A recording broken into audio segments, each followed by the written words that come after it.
Let's go to the board and see how it looks like. So here on the board, we have our jacket. That's how it looks like. It's a lady's jacket. We have some little styling here with the buttons on top of it and short sleeves.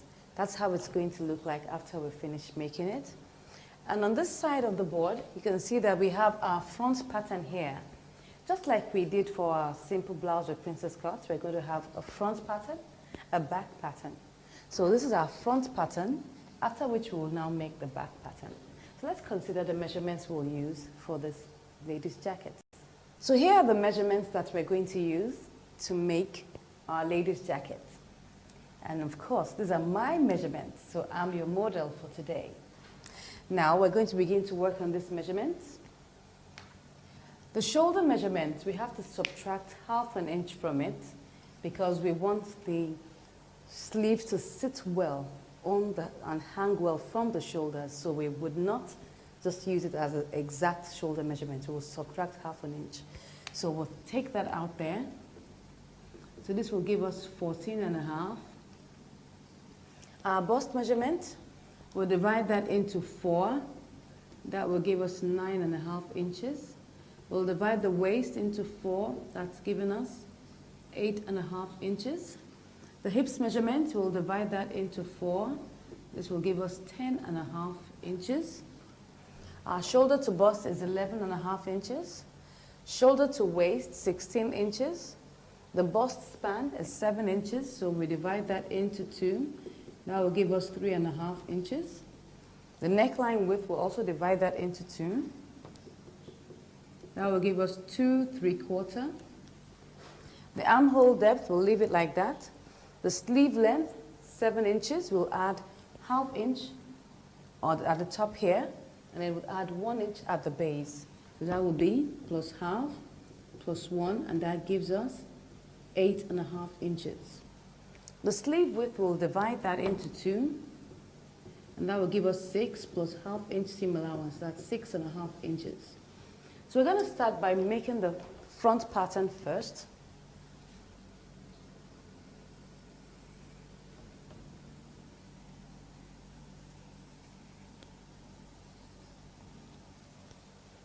Okay. So the first thing we'll do will be to mark out our lapel edge. Now that's the extra that comes down here, so we'll mark it out. We'll measure it as 1½ inches.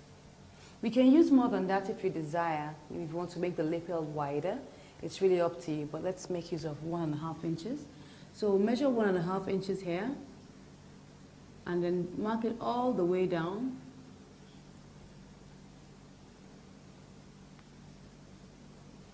Just clean that very well.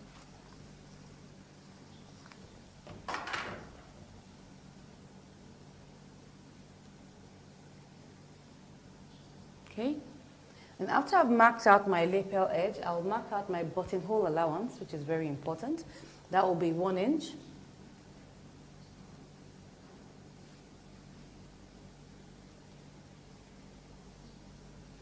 After I've marked out my lapel edge and my buttonhole allowance, I'll now begin to mark out my measurements.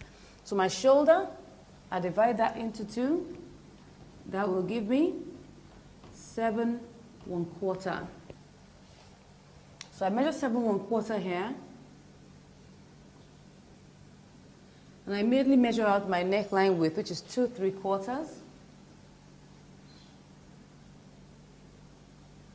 Just like making a shirt, so it should be close to the neck. I now mark out my shoulder slant, which is 1½ inches. Slant that to that point there. And I draw this line down on my armhole. My armhole depth is 7½ inches, so I'm using 7½ inches for my armhole depth. I'll mark that out here and draw the line through that point. On that line, we'll measure out our bust measurement. Our bust measurement is 9½ inches. That's 9½ inches there. So now, for the length of this, now remember that we're making a lady's jacket and we're trying to observe some of the rules of making a suit, but not necessarily all the rules. So one of the things that we're going to observe here is the position of the dent. Now the position of the dent is not going to be the midpoint as usual. It's going to be 2/3 of the way. That means we're going to divide our armhole depth into two and use 2 points of that, 2 parts of that. That means that this is 7.5 inches. I divide that into 3. That will give me 2.5. I now multiply that by 2. That will give me 5. So 5 inches is 2/3 of 7.5 inches. So I'll mark 5 inches down somewhere here. And then I would mark out my dent. This time around, my dent is going to go inward much more than the normal 1 inch we use. We're going to make it 1.5 inches. For the suit, normally it's deeper than that, but we're going to use 1.5 inches. So we use 1.5 inches. That will come in here. So let's remove that. This is 5. So I now use my ruler to mark it down to that point there. Then, of course, from there, I now curve. You can see that it's deeper. It's set in properly because we need to take off all the excess as much as possible and make our suit sit well. All right? So after I've done that, I'll measure out my shoulder to bust. My shoulder to bust is 11.5 inches. That should be somewhere here. On that line, you replicate the 9.5 inches for the bust. Draw the line down that way. On this bust line, we will now measure out our bust span, that is 3.5 inches, somewhere here.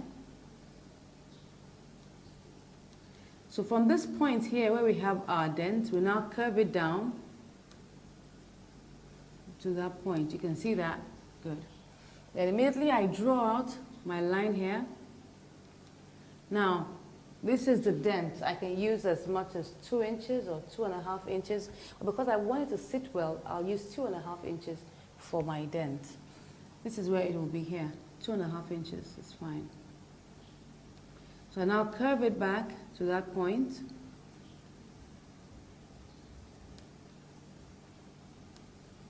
You can see that. I'll now measure this point here, this curve that is here. I replicate the same measurement somewhere here. Let's assume it's here. Measure out my 1 inch downwards. That's 1 inch there. I'll now curve it to that point. Because, you know, we're going to close this back up, so we want it to, you know, have enough space so that it can come back to our original 7 inches for our armhole depth. So I take this all the way down, my 3.5 inches. This is 3.5 inches. And I measure my shoulder to waist and the length of the blouse. Shoulder to waist is 16 inches. I measure that out, so over here. And the length of the blouse, we didn't put that there, the length. For the length, we'll use 24 inches. So we'll measure that down here, from here to here, that's 24 inches. So on this length, we'll now come back here to the middle, mark out our dots here, half and half. You just take that there, and you take this here, and you come back here and take it all the way down.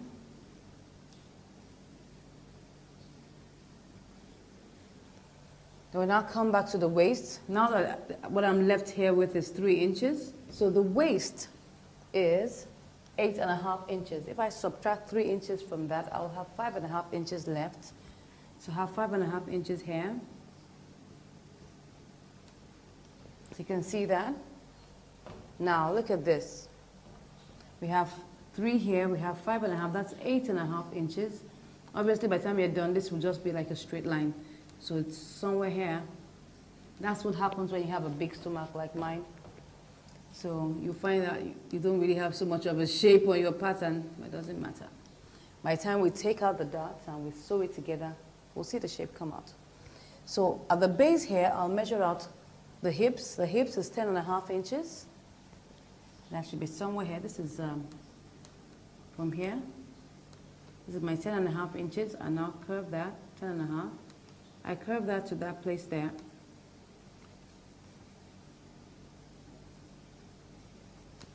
Good.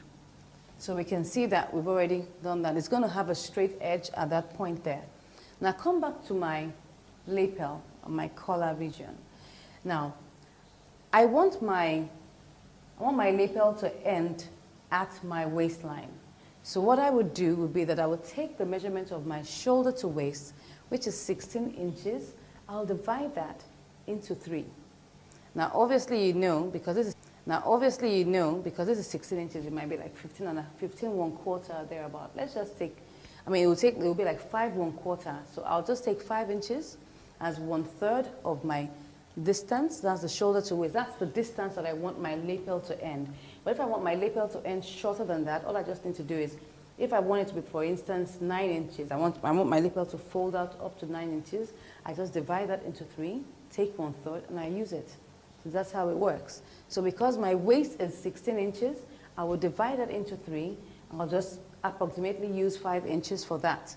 So I come here to the top here, measure out 5 inches, and I come here and curve it to that point there.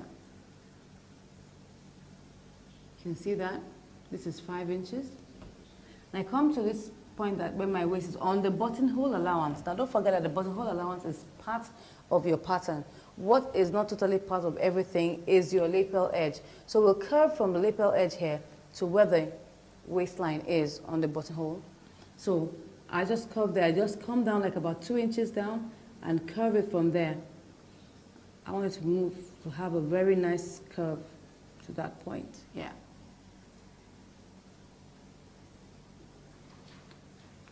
So we're done with our front pattern. Let's take a look at our back pattern.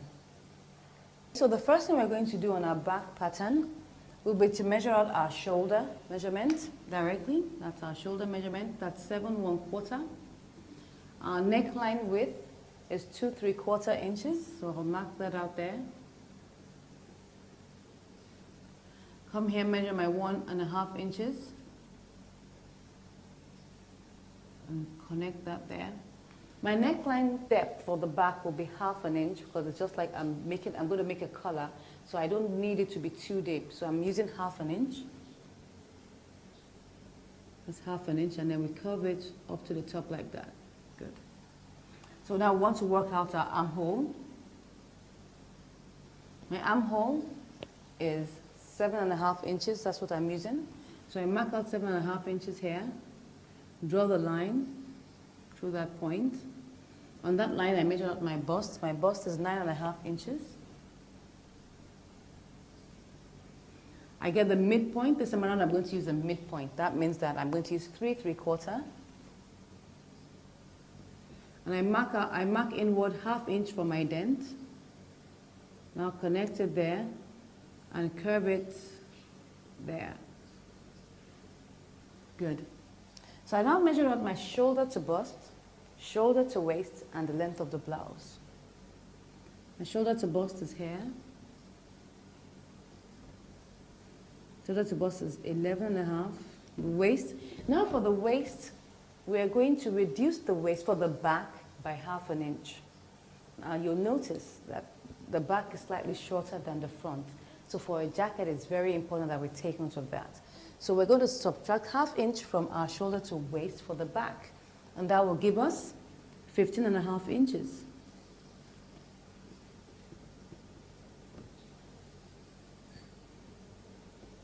So I now measure the length of my blouse. The length of my blouse is 24 inches. So this is where it is. 24. That's where the measurement is. So I now replicate this measurement on my bust line here. Draw the line. Then remember how we did it on our simple blouse. We come to the armhole line here. We divide it exactly into 2 because there's no bust at the back. So we're going to divide that exactly into 2. And what we're going to have is 4 3/4 because this is 9.5. So we're going to have exactly 4 3/4 here. That's 4 3/4. And then you just curve it there to that point. Then you draw the line all the way down.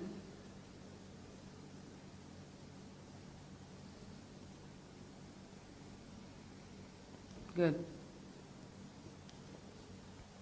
So once I've done that, I come to this point here.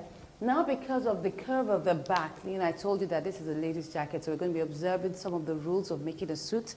I'll come here to the exact middle here, the center back here, and I would take in 3/4 of an inch. Just 3/4 of an inch. It's also like a dart. It's just for it to take, to curve around the back of the jacket. I'll now come here, 4 inches down here, 4 inches, and I'll now take my ruler and draw that down to where, don't mind my my strokes there, just take it down to that point. When we get to the pattern paper, it will be straight. Okay? After I've done that, I now take it back to the base here. You can see that that's like a very big dart. You can see that? So once I've done that, what I'm left with here is 4 inches, but I'm still going to take some darts here. I'll take 1/4 of an inch on both sides. Rather than taking 1/2 an inch, I'll take 1/4 of an inch here, 1/4 here, and 1/4 there. I slant it from the top here with my ruler.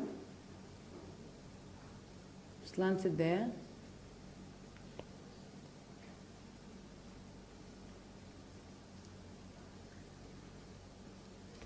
Okay, so now what we're left with here is 3 3/4, because this is a 3/4 here, this is a 1/4 here, and what's left here is 3 3/4. Now, I want to balance up my waist here, so this is it. I'm going to subtract 3 3/4 from 8, and what I would have left should be 4 3/4. That's 3 plus 4. 3 plus 4 is 7. 3/4 plus 3/4 is 1.5. So that means I get my 8.5 inches. So I'm going to have 4 3/4 here. I'll now mark out that position there and connect it down. And I'll measure out my hip measurement, which is 10.5 inches.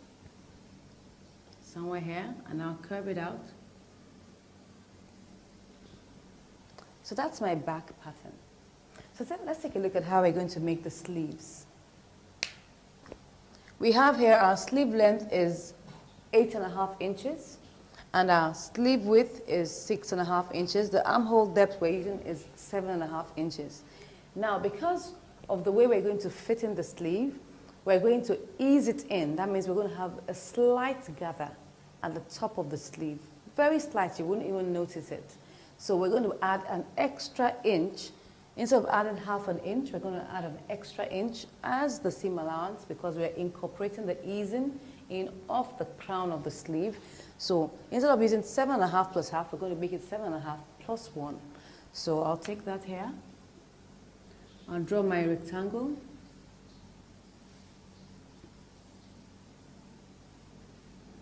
So I come here, measure out my armhole depth. I add 1 inch here.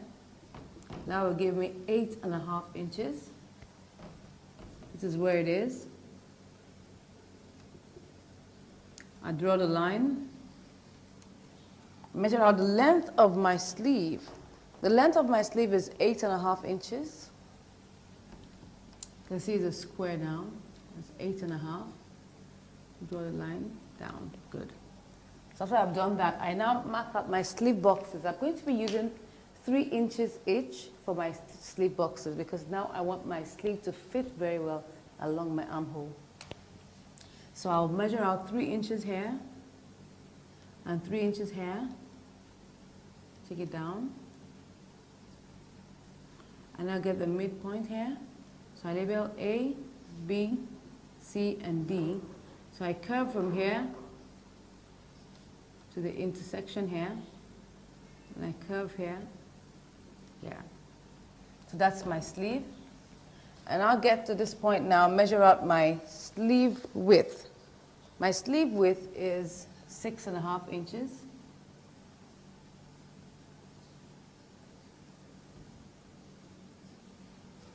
So that's the sleeve. We've already gotten our sleeve now. So now that we have done all our patterns and we've illustrated them, We'll now go to the table and now begin to draft our patterns. So we're going to start with our front pattern. Start measuring out our lapel edge. Lapel is 1.5 inches.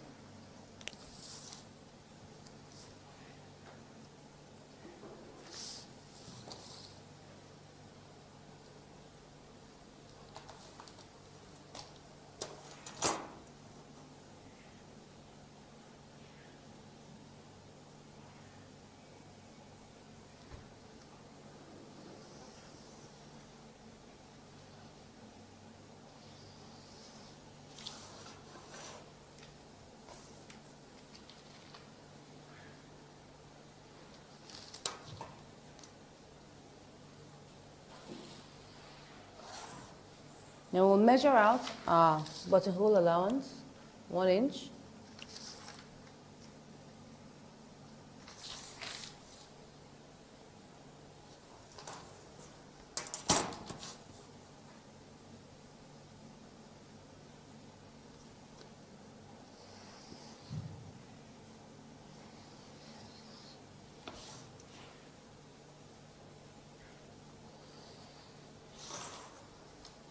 So I'll measure out my shoulder.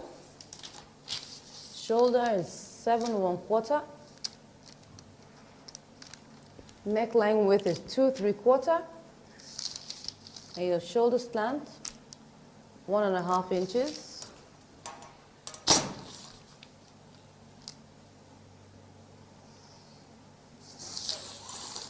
You draw for the line for the armhole. Now measure out 7.5 inches.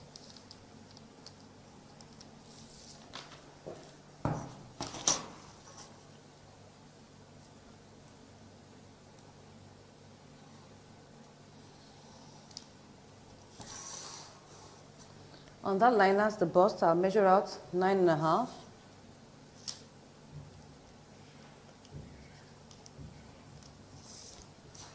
Then 2/3 of my armhole for the position of my dent, that's 5 inches.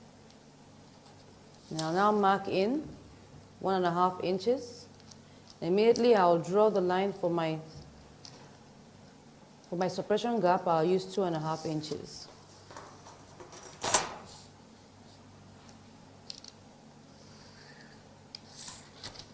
So now curve it.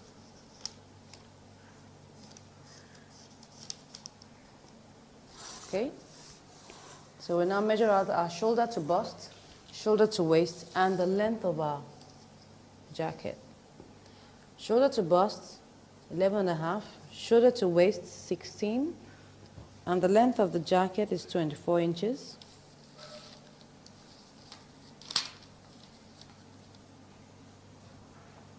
Eleven and a half, 16, 24.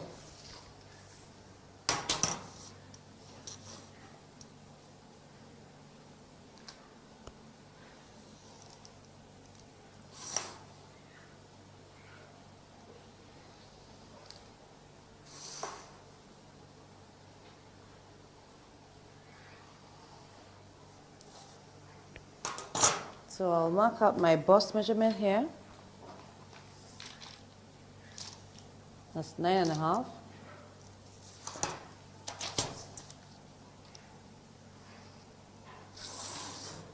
On this line, I mark out my bust span, which is 3.5 inches.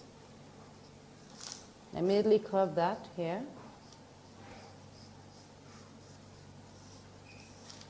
And I'll curve this one here.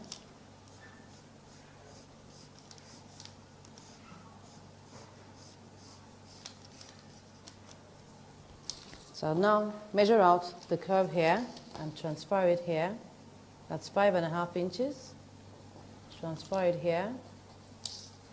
Now measure out 1 inch down here and curve to that point. You can see that we've already gotten out our new bust point here. So I'll measure out 3.5 inches, which is the bust span, all the way down.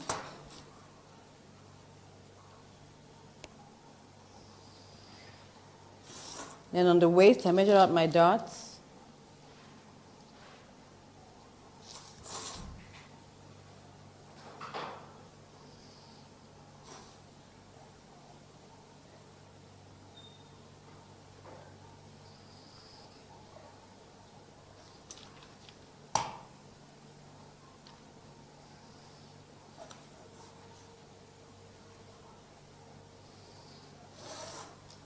So what I'm left here with is 3 inches. I need to measure 5.5 to make up my waist.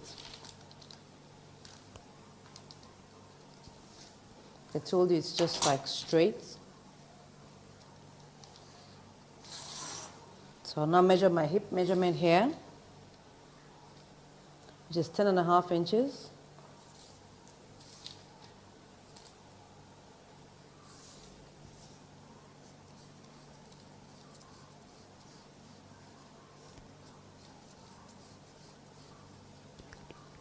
So I come back to this point here, measure out 5 inches for my neckline depth for the front.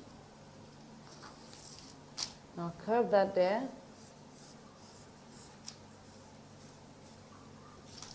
I come to the waistline here. Now begin to curve it to that point.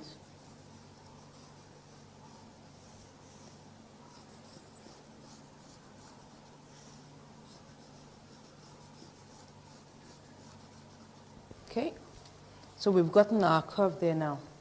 So now let's draw a line and make our back pattern.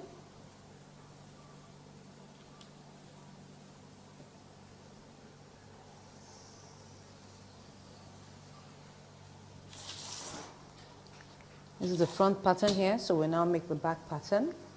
I come to the top, measure out my shoulder, 7 1/4 inches. My neckline width, 2 3/4. Shoulder slant, 1.5. Half inch for my neckline depth at the back.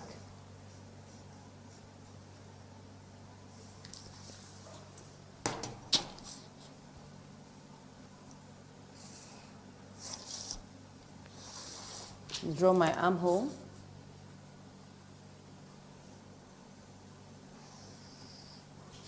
Seven and a half inches.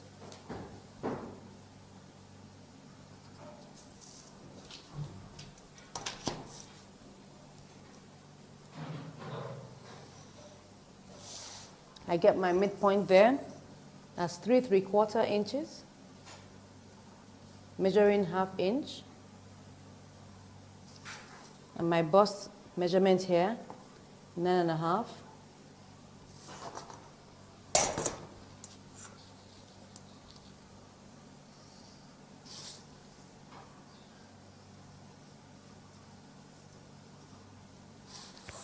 Okay, good. So I measure out my shoulder to bust, shoulder to waist, and the length of the blouse. Don't forget we subtracted half inch from the shoulder to waist. So that means our shoulder to waist will now be 15.5 inches. So we measure 11.5, 15.5, and 24. Same here. 11.5, 15.5, and 24.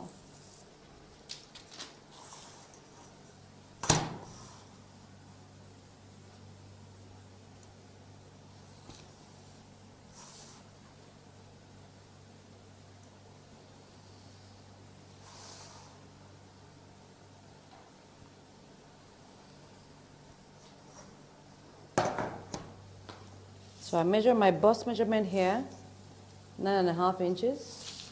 Draw the line. And I come to my armhole level here and divide my bust directly into 2. That will be 4 3/4. So I just curve this to meet this here. You can see the very slight slant. I measure 4 3/4 here also.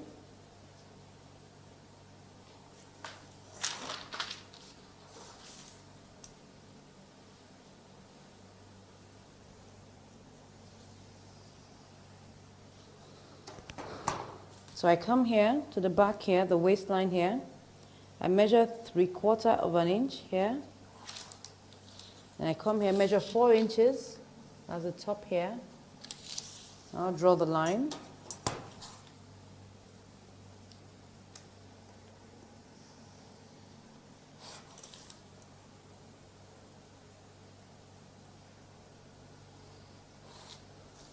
So I come here, measure my 1/4 of an inch on either side.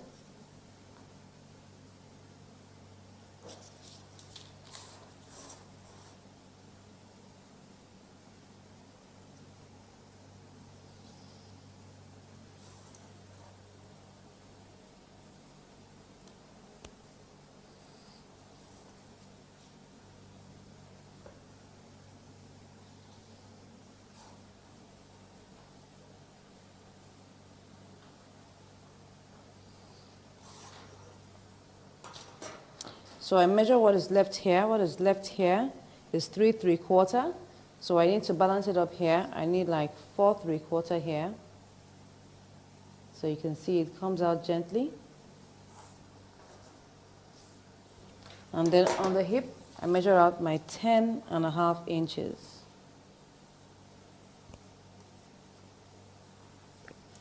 So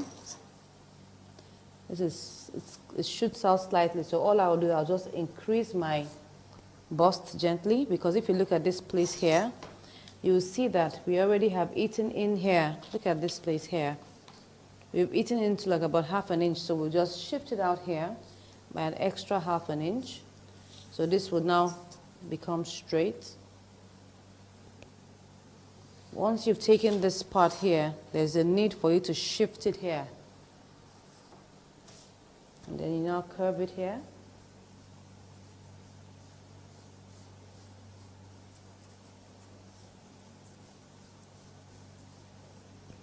Okay, so we've done our front pattern, our back pattern. What's left for us to do now is our sleeve. So I'll draw the line here. And I'll measure out my armhole depth. My armhole depth is 7.5 plus 1. That will give me like 8.5 inches.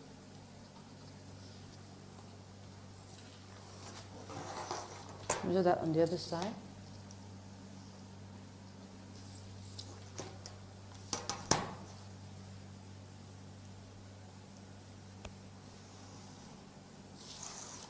So, and I'll measure out the length of my sleeve.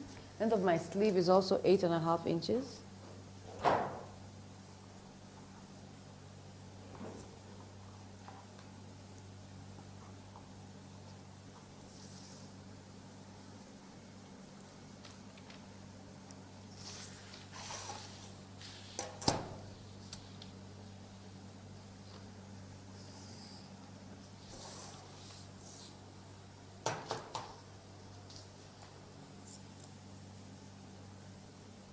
So I'll measure up my slip boxes. I'm using 3 inches each.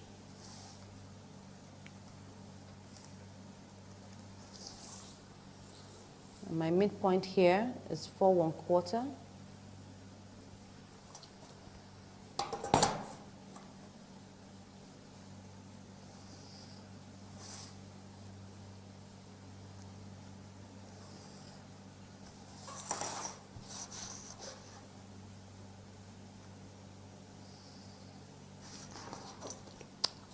So I have A, B, C, D.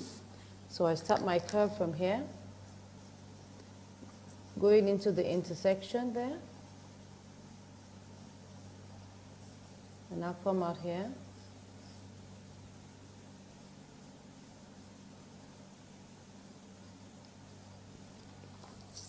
My 6.5 inches.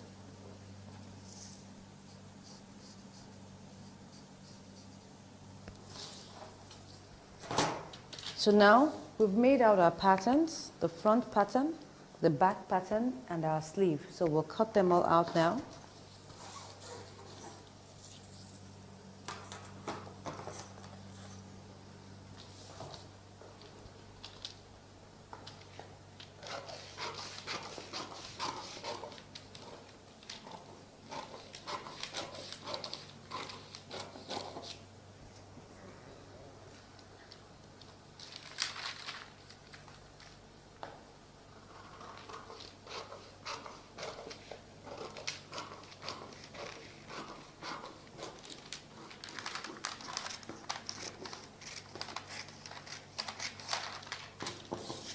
Now when we're cutting out the princess cut on this side,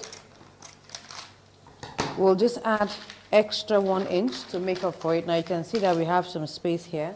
I won't cut that out.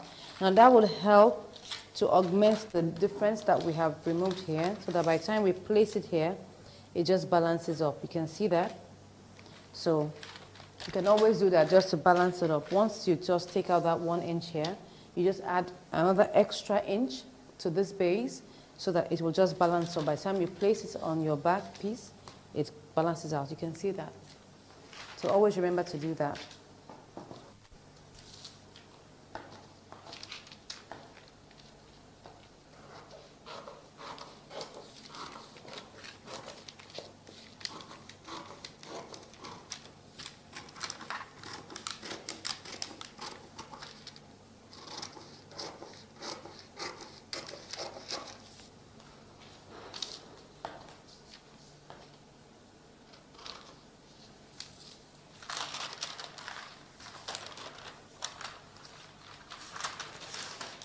I'll also leave this one here just in case.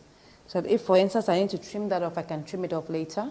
But I will leave this 1 inch here also so that it can also balance up. But if we have any excess, we'll trim that off.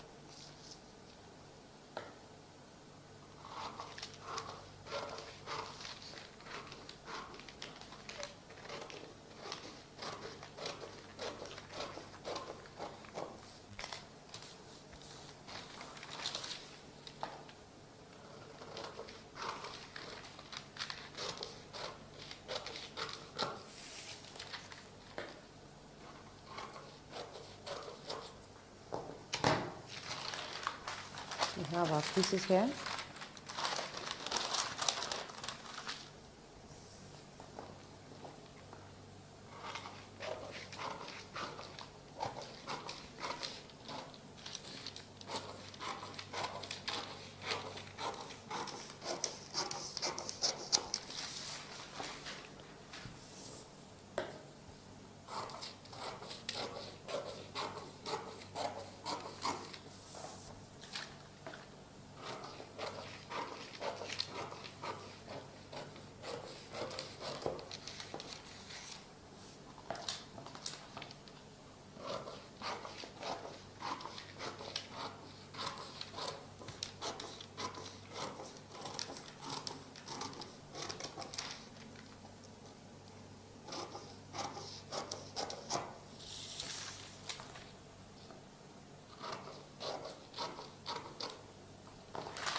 So we've cut out the pieces now.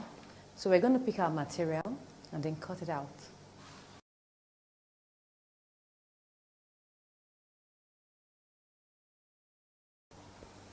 So this is the fabric we're going to use to make our jacket. I'm sure you like it. I like it too. So, and this is the lining. So I'm going to open it out. Now I'm going to have to cut them piece by piece. So I'll start with the front.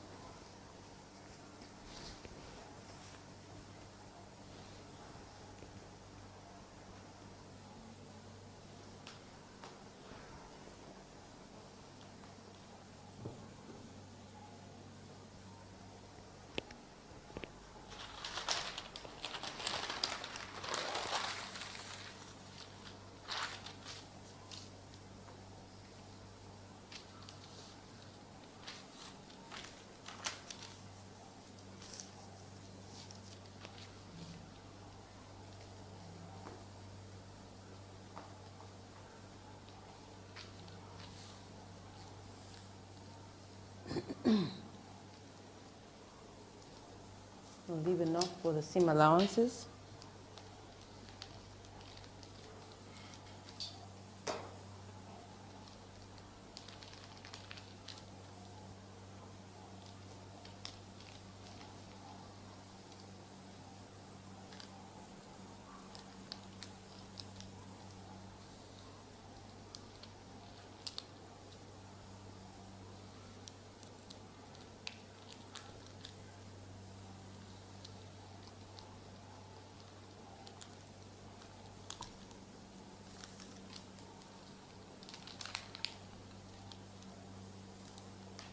Now for this front piece, we're going to cut 4 pieces. That means that we'll need to have 4 different pieces of this. We're not cutting out lining for it.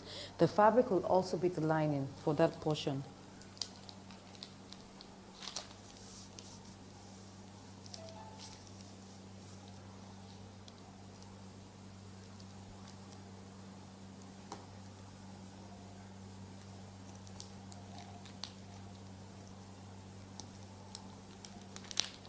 We'll cut the lining of this princess cut side anyway.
So we'll put this aside.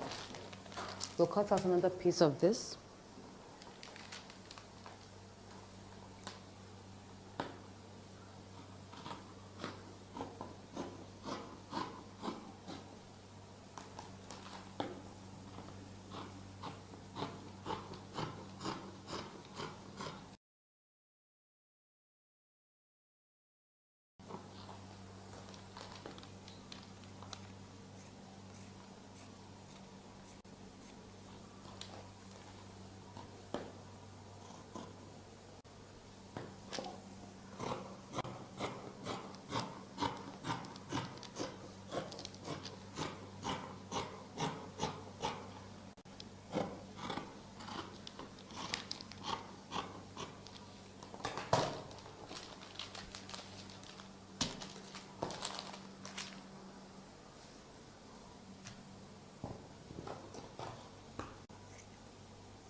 So I'll fold this for my back pieces.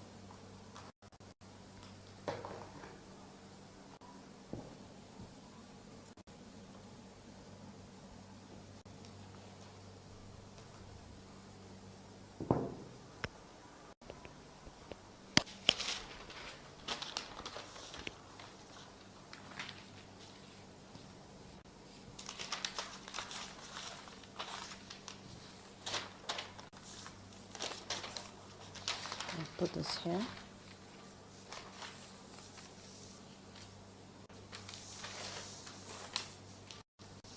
No.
We'll now begin to cut out the lining.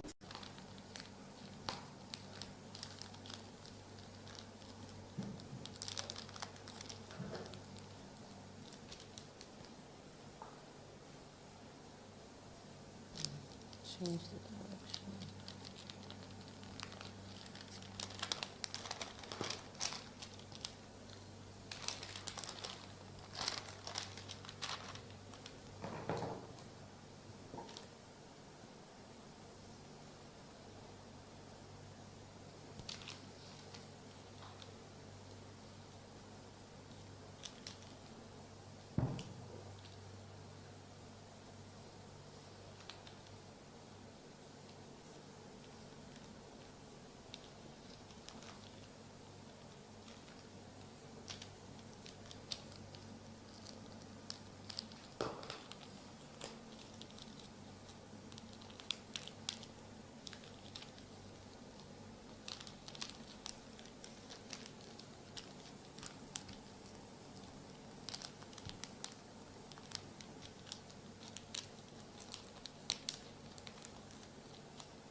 So I've cut this now.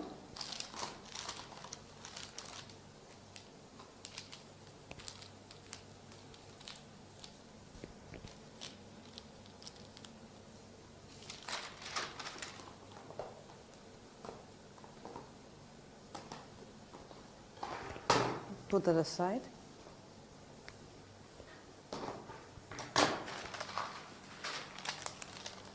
So the remaining pieces we have here,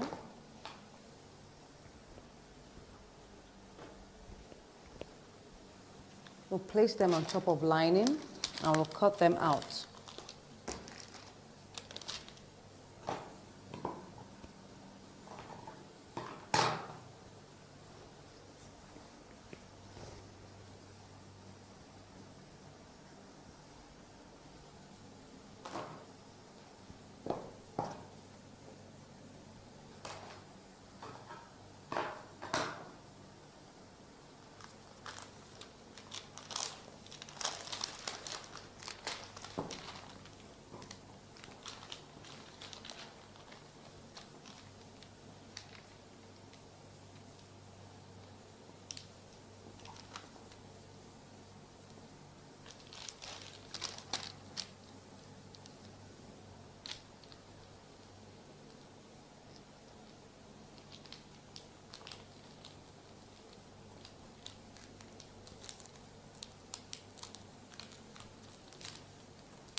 So I'll pick my sleeve.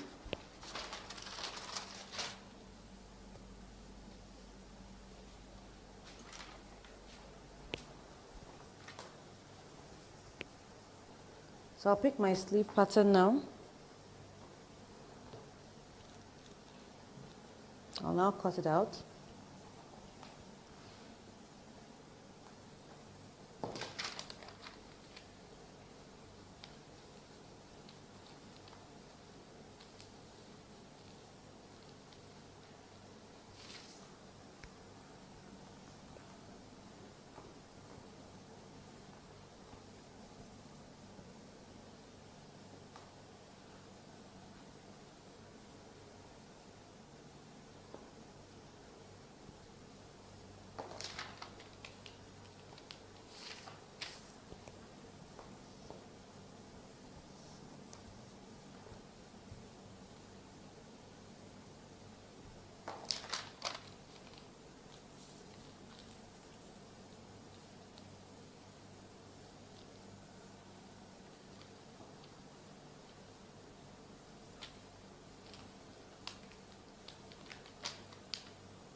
So I'll now fold my lining also.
So we'll notch the two ends here.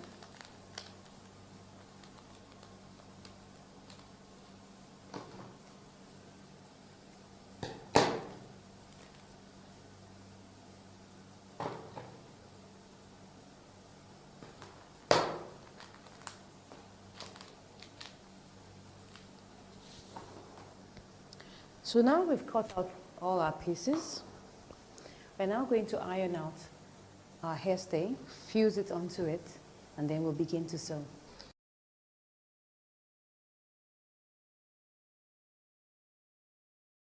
So now I'm going to start sewing my princess cut. We've already ironed the hairstay now, so we'll start sewing it from the right hand side.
You notch the waistline.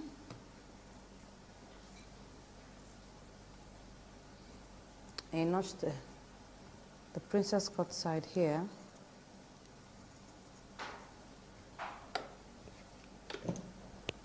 So the second one, you can see that we don't really have much distance there, so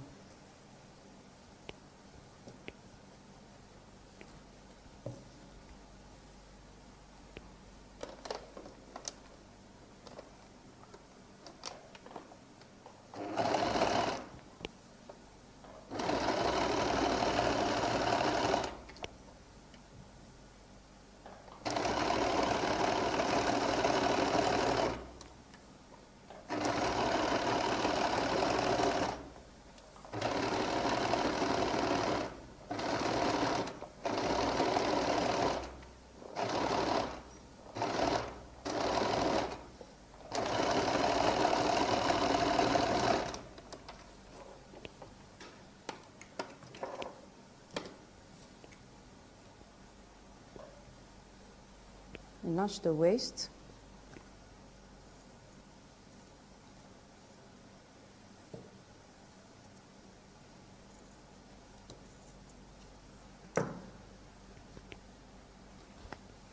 So we join the back.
So we take the right side,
So we join the shoulders and the sides.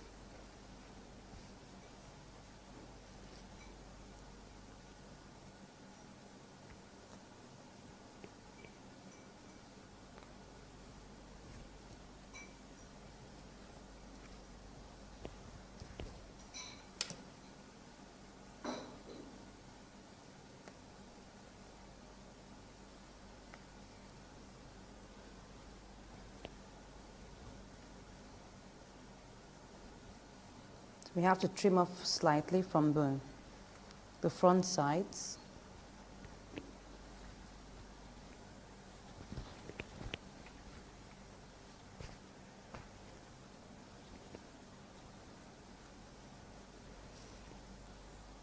Just take a little from the armhole.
So notch the waist.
So we'll pick the lining and we'll join it the same way.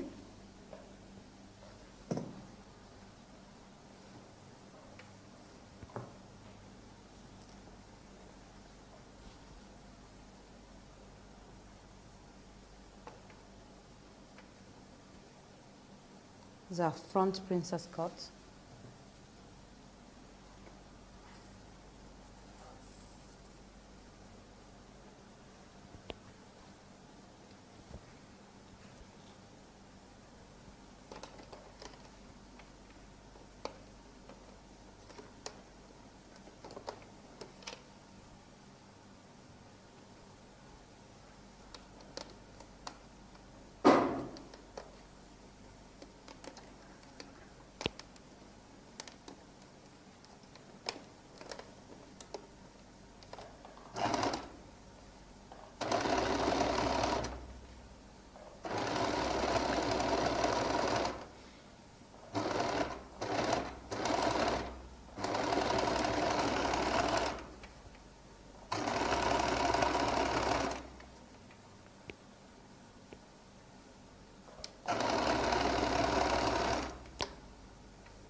Join the backs.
Join the back princess cut.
So we join the second side.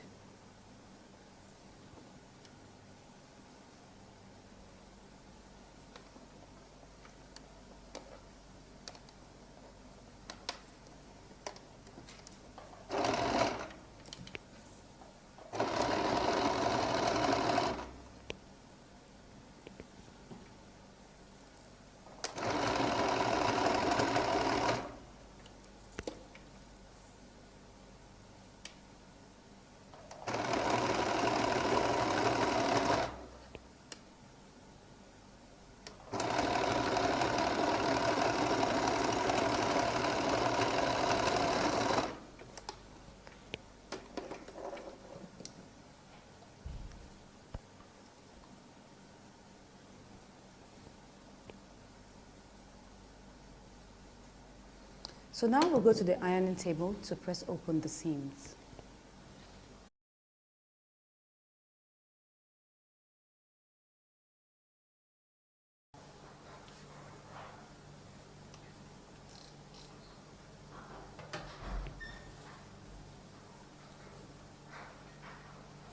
So we're going to press open all the seams now.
So we're ironing the lining.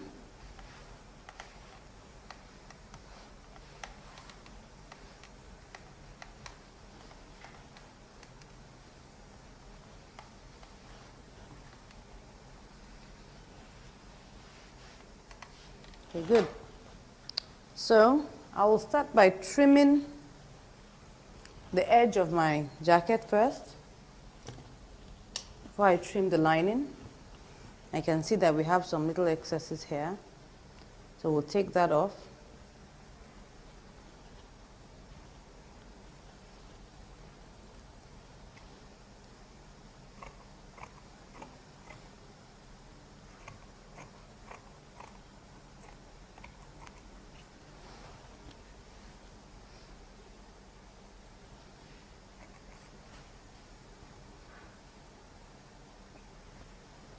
I'll take off the little excess in front here.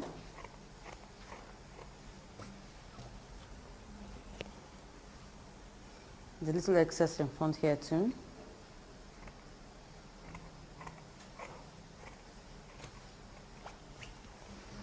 So we're done with that. Now, I'll also trim up the excesses from the lining before I now take off 1 inch.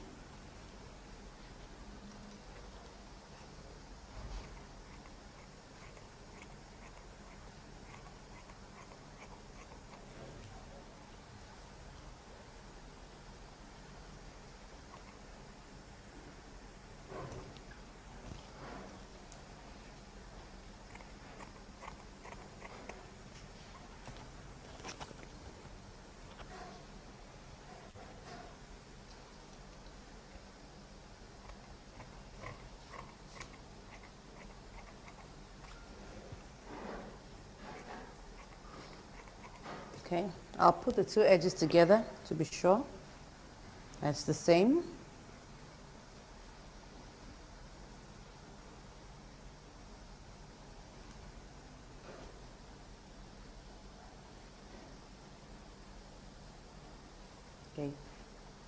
I have like a little excess here.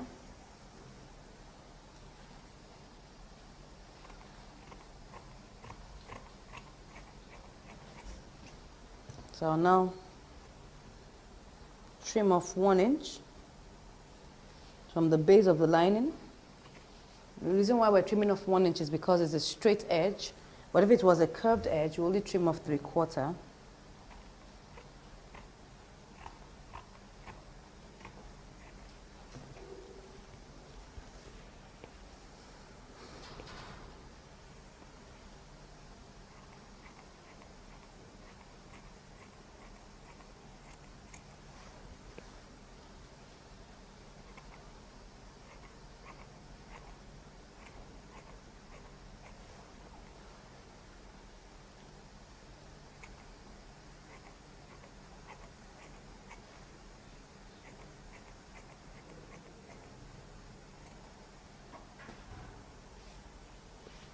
All right, so now we've already trimmed that.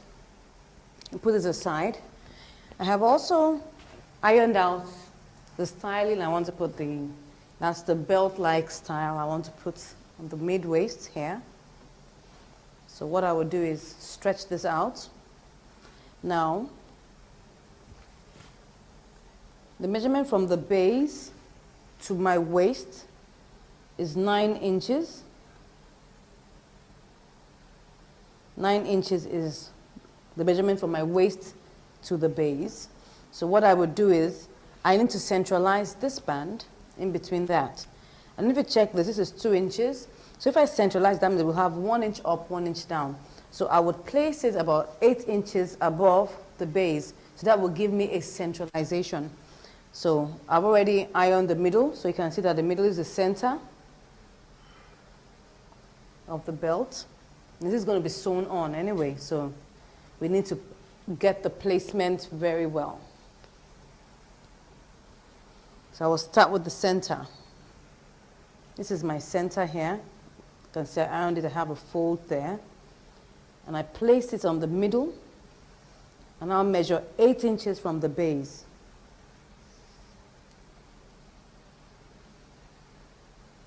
So I pin it down at 8 inches. Exactly 8 inches from the base.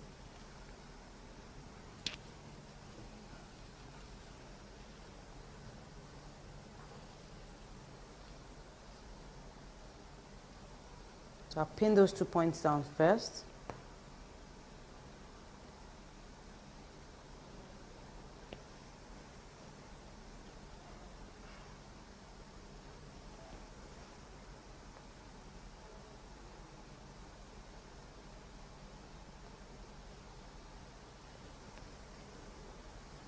So I'll now begin to pin it towards the front.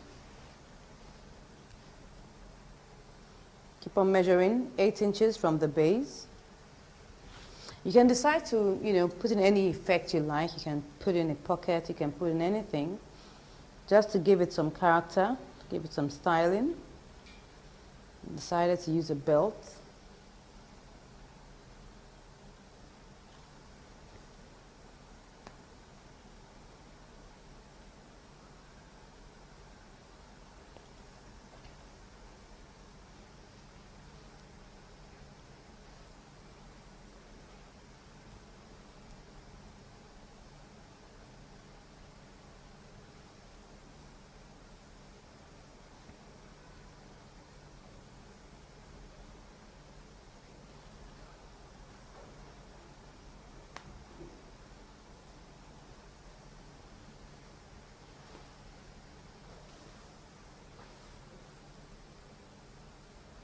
So we'll just stop shortly before my princess cut line.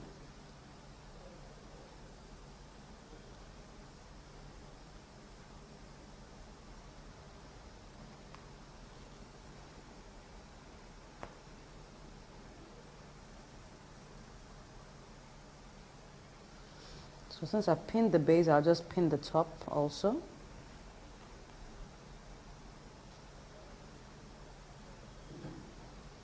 I made it have an arrowhead shape. You can decide to make it a box shape or a curved edge, whichever one you desire.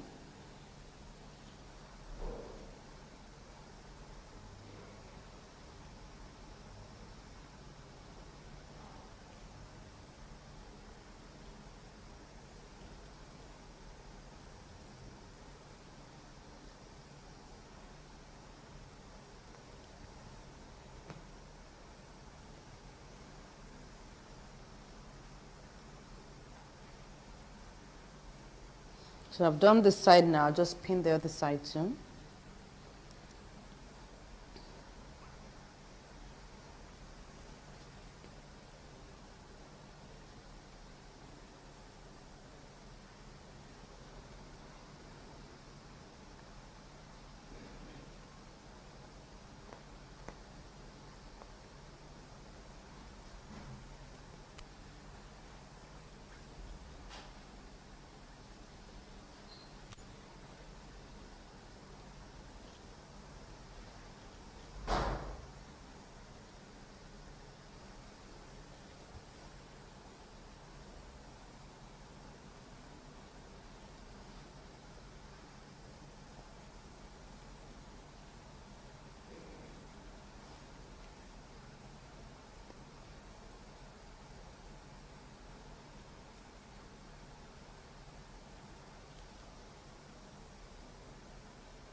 You can see that I have to shift it slightly,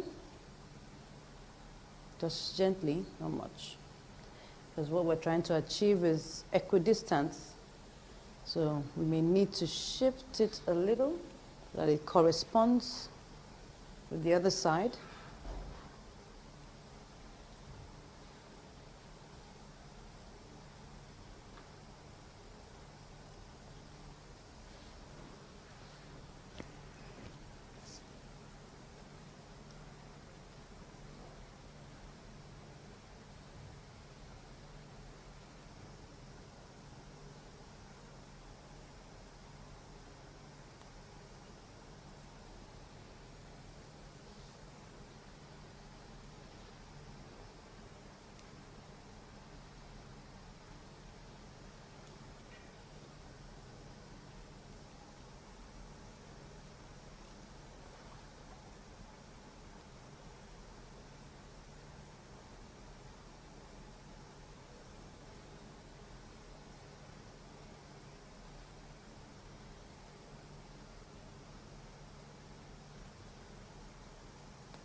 Okay, we're able to achieve the equidistance.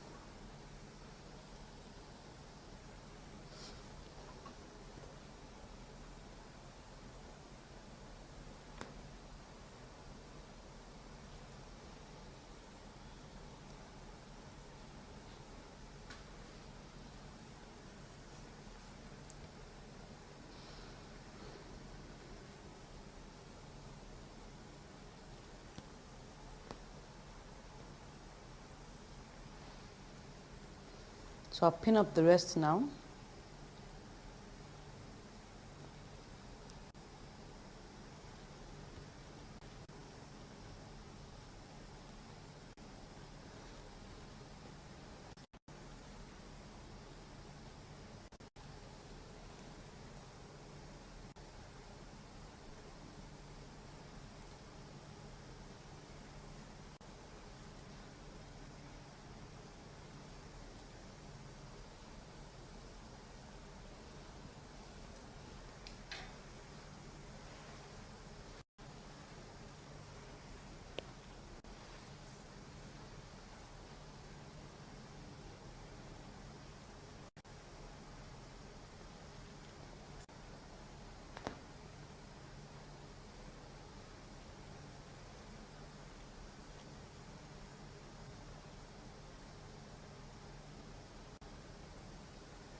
We will now go back to the machine and go and sew.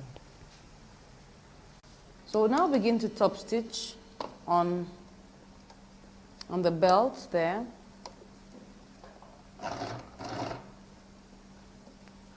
I'll top stitch round and give it a double stitch.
Slow and steady wins the race, so just take it bit by bit so that you will get a very neat and nice line.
So we're done with that line.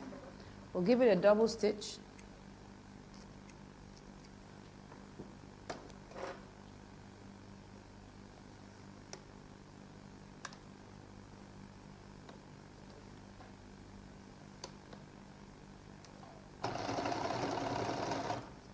That one should be faster because you're just trying to follow the line you've already sewn.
So now we have sewn our belt on top of our jacket. You can see the styling looks really nice. We're going to put a button there to give it some nice effects later on. So we'll start by sewing the base. You know, we've already trimmed our lining. So we'll take the base, pin it together.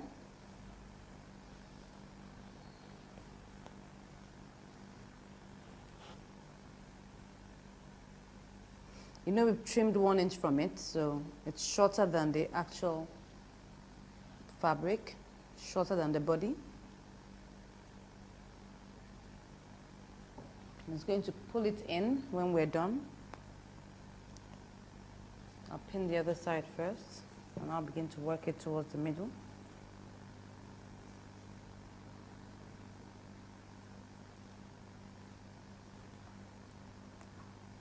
And when sewing your linings together, I'm talking about the pieces, try not to sew up to 1/2 inch because we want our lining to be slightly bigger than the main body. That will help keep it in properly. Now, if it's very tight, if the lining is smaller than the main body, you find out that it will be tugging at the main fabric. So it's always better for the lining to be slightly larger. And if you take a look at this, you find that it's just slightly larger. That will help to keep the shape of the main body together rather than tugging at it.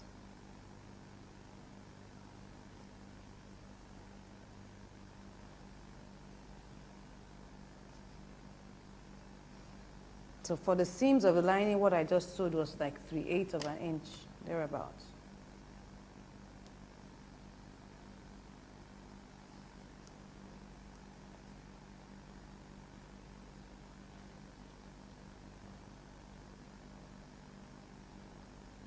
So I will stitch the base.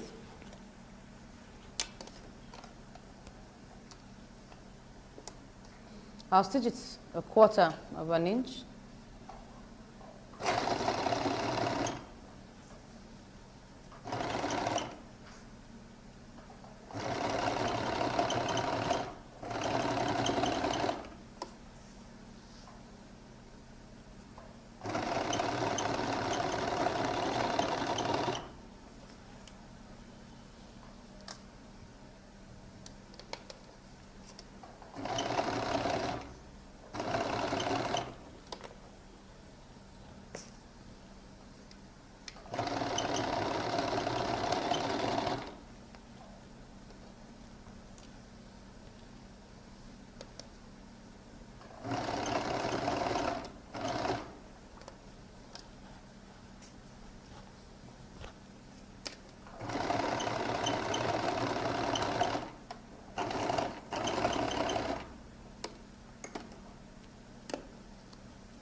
I'll top stitch on the lining.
So now that we've top stitched the base, the next thing we'll do will be to pin it up together this way.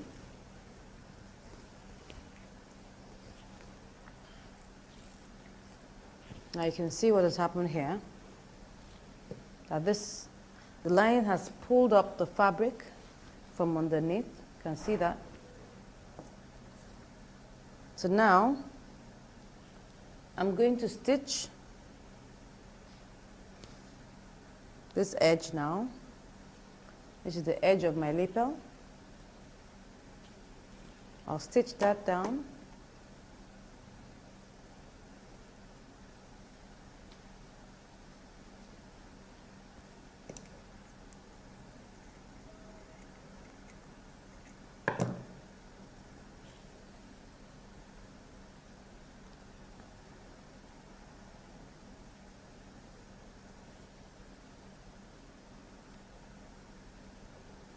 Now, I'll stitch very close to the edge, and we're now going to top stitch. Now, like I told you, we're going to have the lapel folding over to the front from the inside. Now, the part that folds over to the front is now become the right side. So we're going to top stitch on the main body on that portion, while the rest will top stitch on the lining. I'll show you when I'm doing that.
Now at this point where we can see a defined curve here, you can see that I will notch that point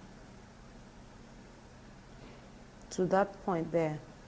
Because now what I want to do is I want to top stitch on the main body from here down, and I will now switch to the other side.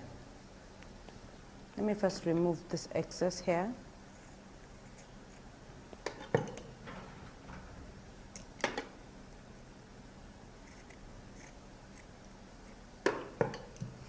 Now I'm going to put a pin on this side so that I would know when I get to that point where exactly I am.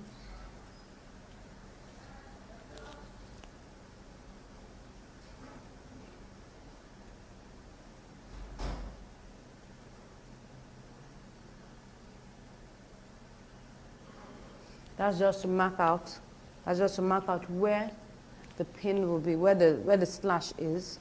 So see what I'm going to do now. This is the main body. This is the lining. This is the part that will show on the lapel when we iron it out. So I'm going to top stitch on the main body here up to that slash there. And I will now switch to the other side.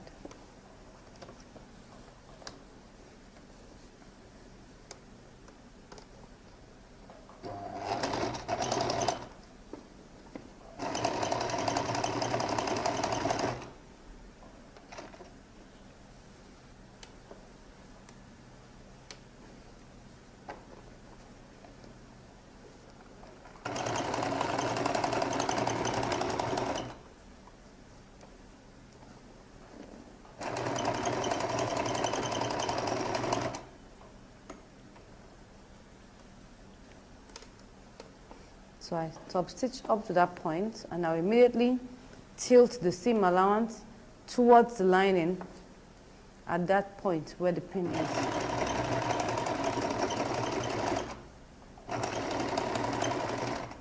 Okay, I lift it up, and I'll tilt the seam allowance under the lining. Now begin to stitch it. I switch to the lining now.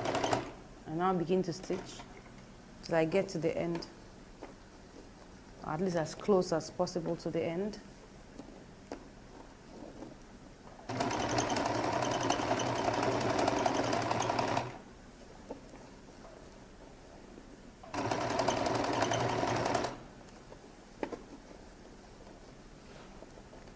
Okay, yeah.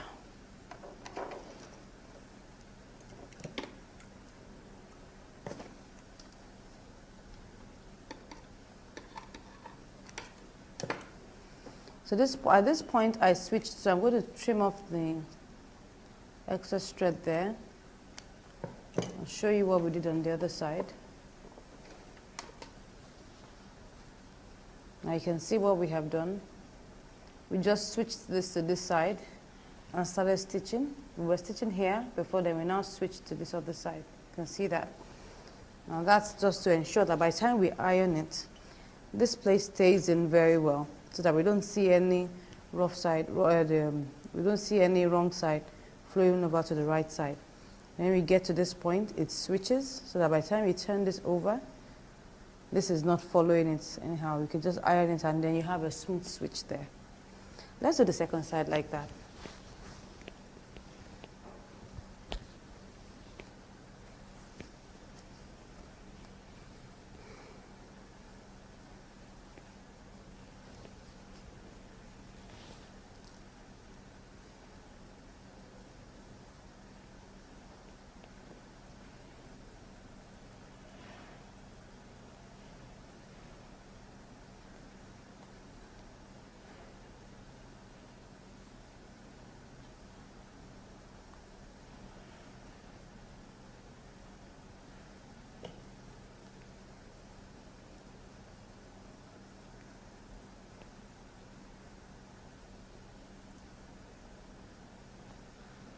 Okay.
So I'll now slash that point.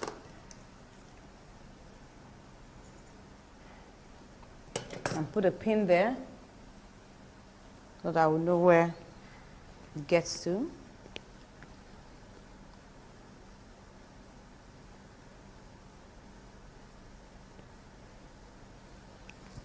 Now I'll begin to top stitch. Top stitch on the main body from the lapel to the slash.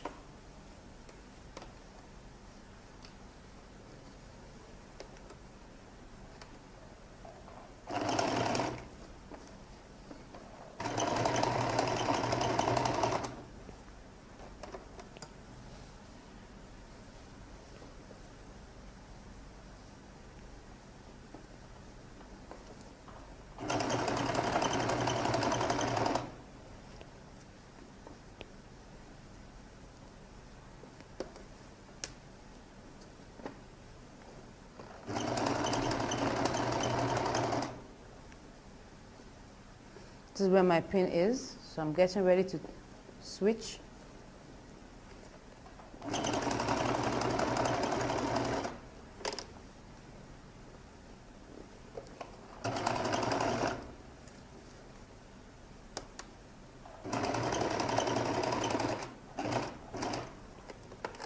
I switch to the other side.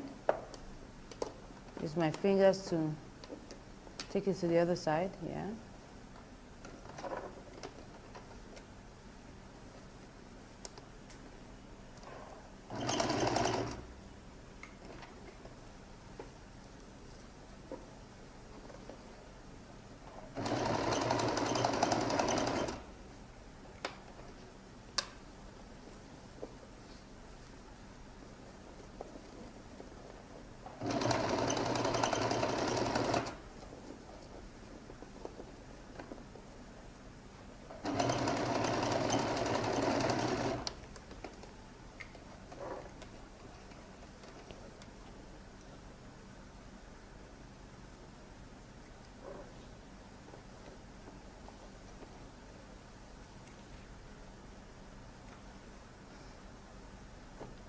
So I'll cut off the thread here and remove the pin. You can see we switched it here.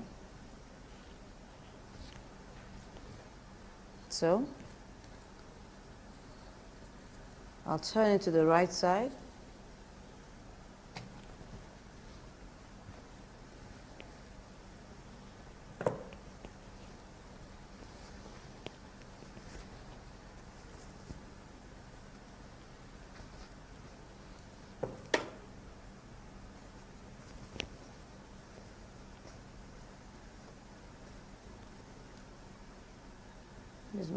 Use my scissors to poke it out.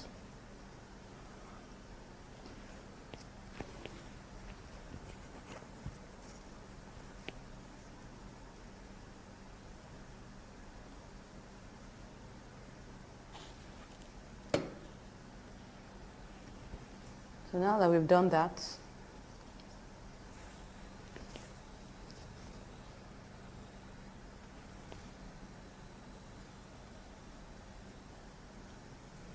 so you can see what happens.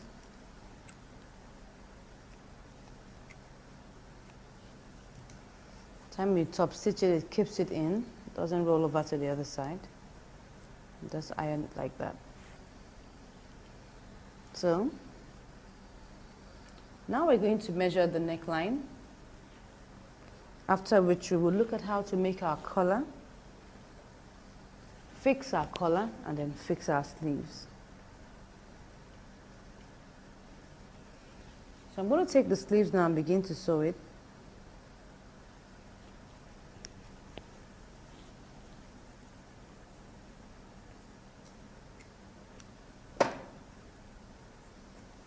I'll pin this first so that I can know the measurement of my neckline.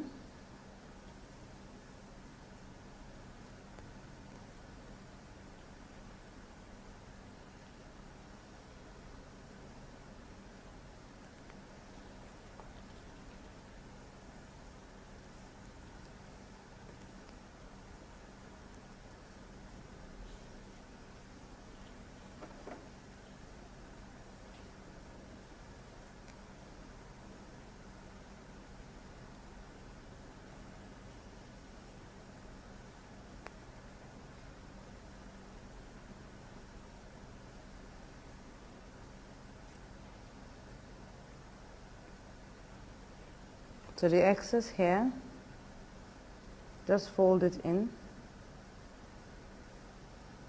and pin it down.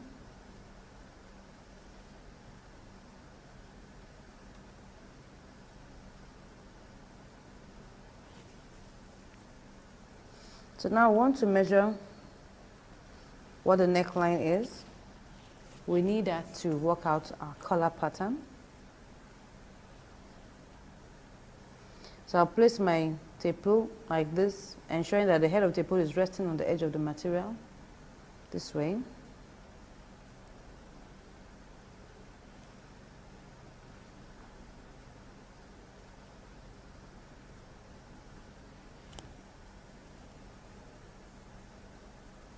Okay, so what I have here is 22.5 inches.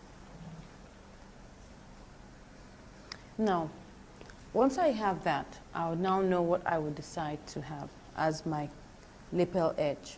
I could decide to use 1 inch, 1.5, or 2 inches. For this project, we'll use 2 inches.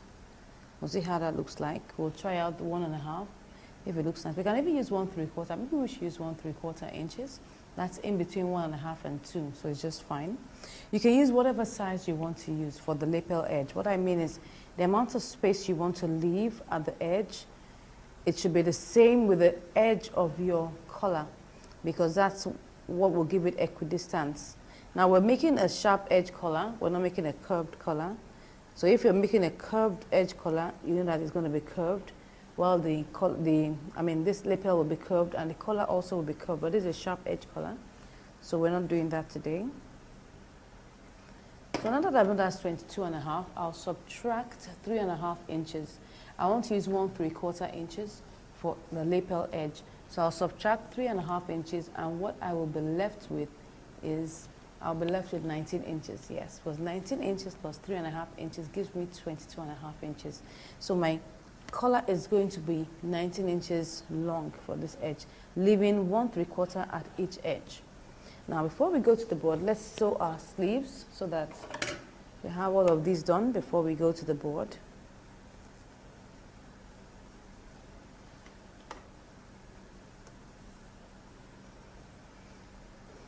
For my sleeve edge, I'm going to trim off 1/2 inch from the lining. So I'll trim off 1/2 inch.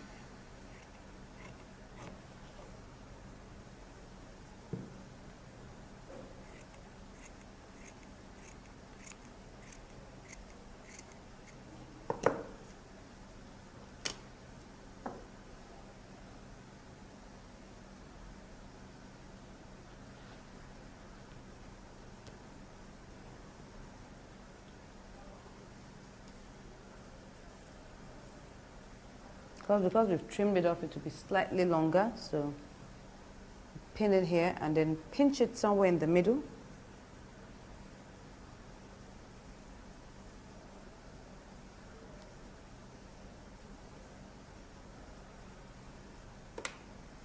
Just pinch it gently because it's slightly larger.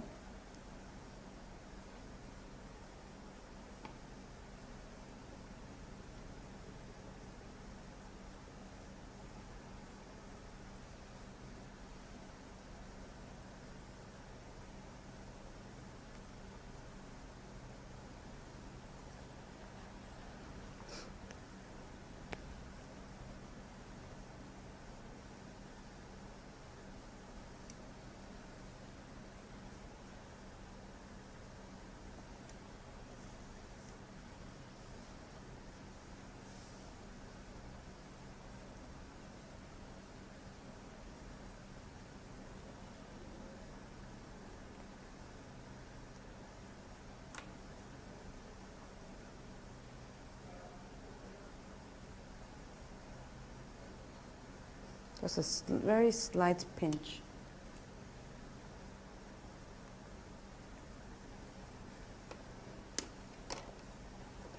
So I'll stitch a 1/4 at the base.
top stitch on the lining.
Okay, so we'll sew the underneath.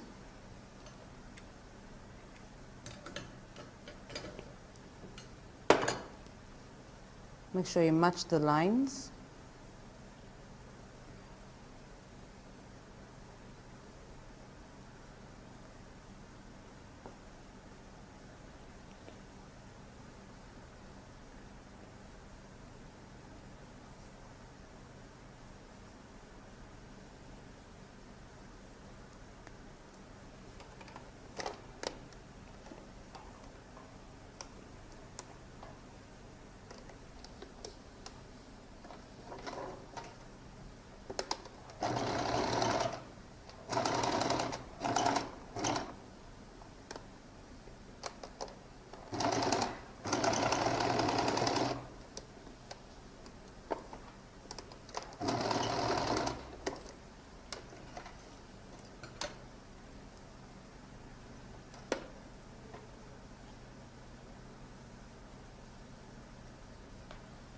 Notch underneath here.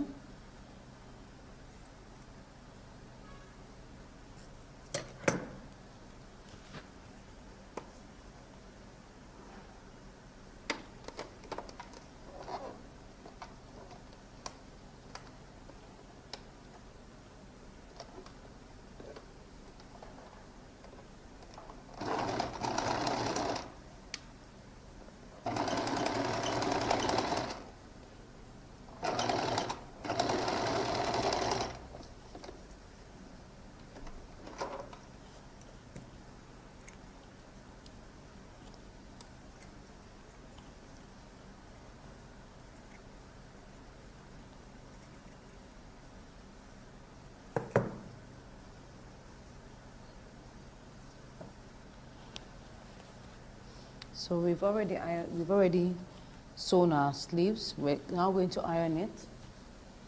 So before we go to the board, I'll go and iron this. Just smoothen it out like we did for our simple blouse with princess cut. Just iron it out and smoothen it. Then we'll meet at the board. So I'll just smoothen this down like this. Iron it.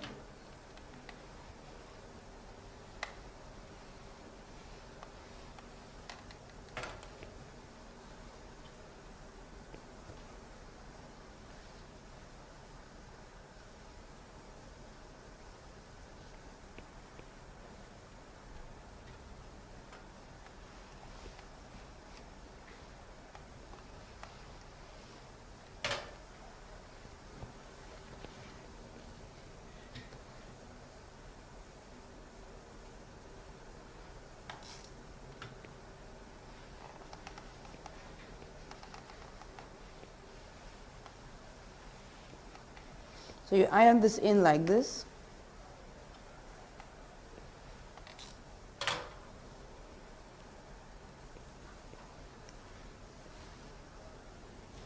And this edge, you press it this way.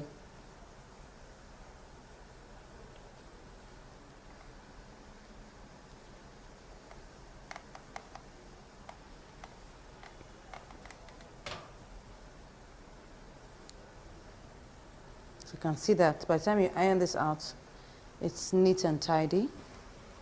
Let's do the other side.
So we've ironed that.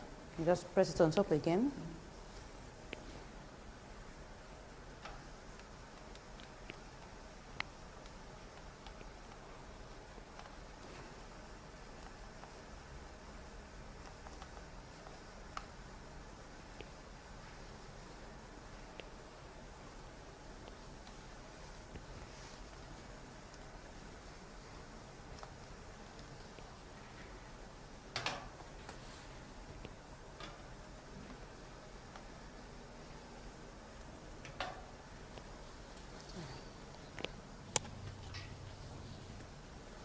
So iron the sleeves.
So now that we've made our sleeves, we've ironed our sleeves, we'll now go to the board and see how we'll make our collar.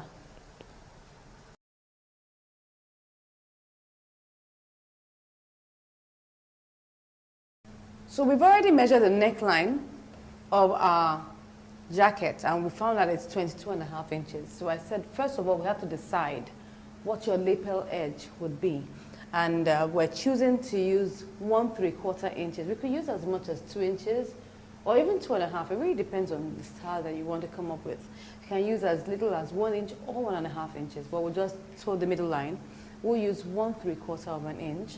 So that means if I'm using 1¾ inch both sides, if I add that together, that will give me 3½ inches. That's 1¾ plus 1¾ is 3½ inches. So I subtract 3½ inches,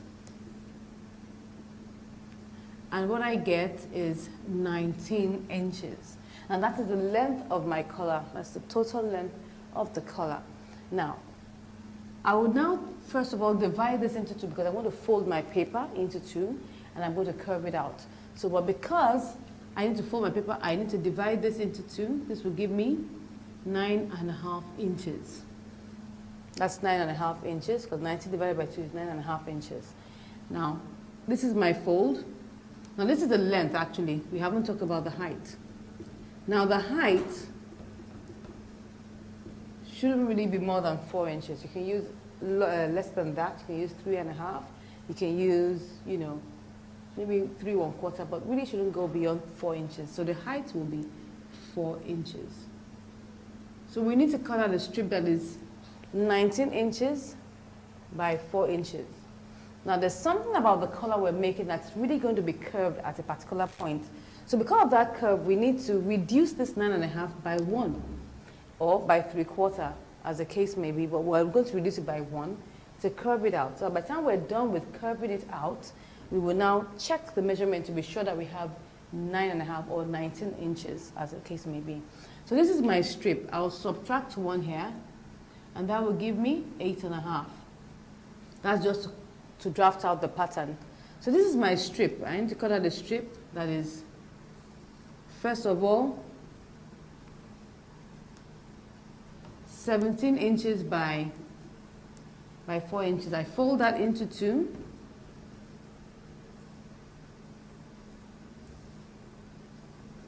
This is the fold. So the first thing I do will be to come to this edge. This is 4 inches, so don't forget. I come to this edge and measure 1 inch inward, like that. I'll now take my tape rule on the piece of paper and mark out where the length of my lapel edge, we have chosen 1¾ so I'll measure that out to check where that rests on the paper. So maybe this is where it gets to. I'll now slant it down there, and I'll curve this, you know, towards the midpoint or shortly after the midpoint. You can see that. Now I'll come to the middle here and measure 1 inch down and curve this to this point here. So this is the color how it is. I will now take my tape rule after I'm done and measure it to be sure it will give me 9½ inches, and that's what we're really looking for. But because of the curve, if we had used 9½ inches, it will be longer than what you really want. So now that we've done our pattern, so let's go to the table and now draft it out, cut it out, iron it, and then fix it. So let's go to the table. We'll take our paper and we'll fold it into two, this way.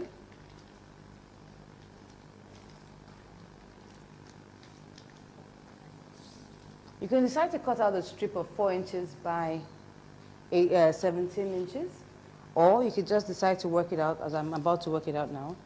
So I'll measure 4 inches.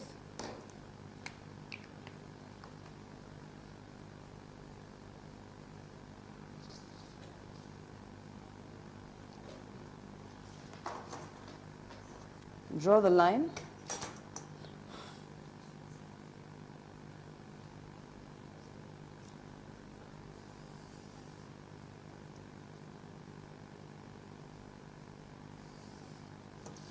Okay, I'll now measure out the 8½ inches.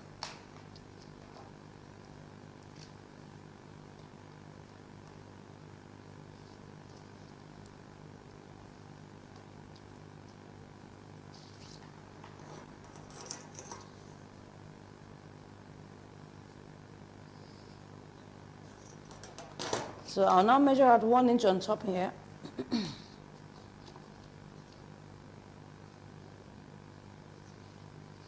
Now check where my 1/3 lands. That's my 1/3 here. So after that, I will now curve it.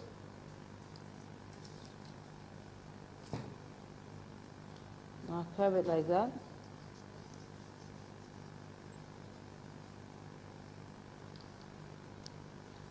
Now measure my 1 inch here.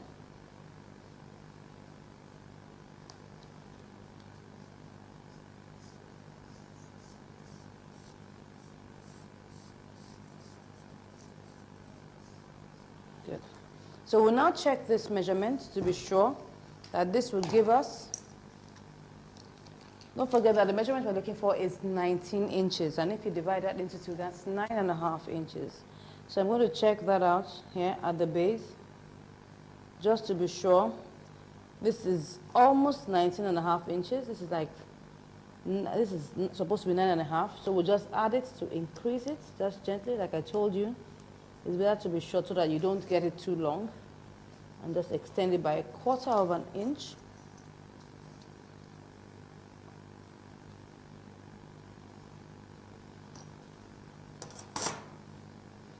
Okay, so let's check it again. It's 9.5 inches now. And it will check the lapel edge to be sure it's okay. This is supposed to be 1/3. So we're cool with that. So you pin it in place and cut it out.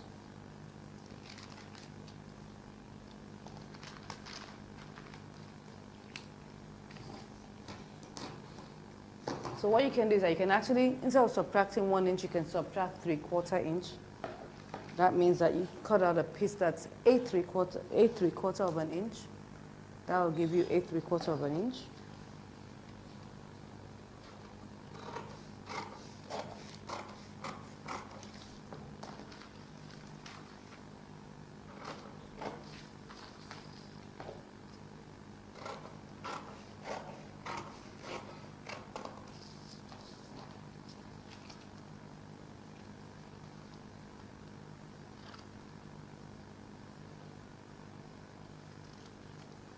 Okay, so what we have here is, yeah, 9.5. So I'm going to cut out this piece with, I'm going to use it to cut out my collar stay.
Okay, now we've cut it out.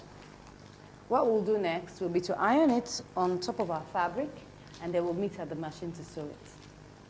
So now we have ironed it out on our fabric, and we have cut out our seam allowance around it, and we have also cut another piece that will be underneath it like that. So I placed them together, and I'm going to sew the top alone for now.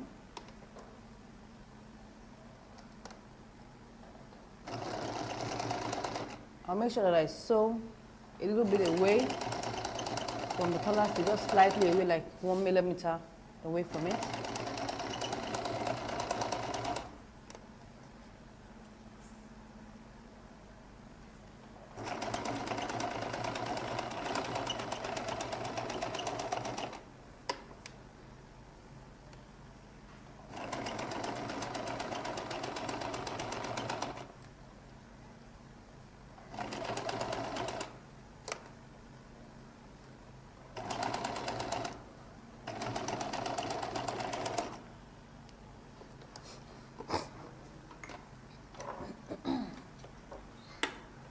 So I would notch it all the way.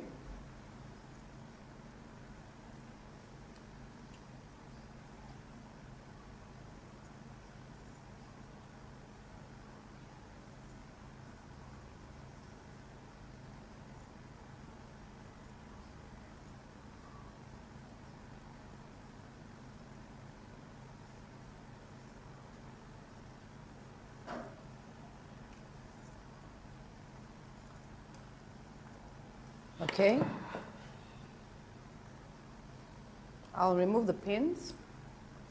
Now top stitch on the piece that's underneath the collar.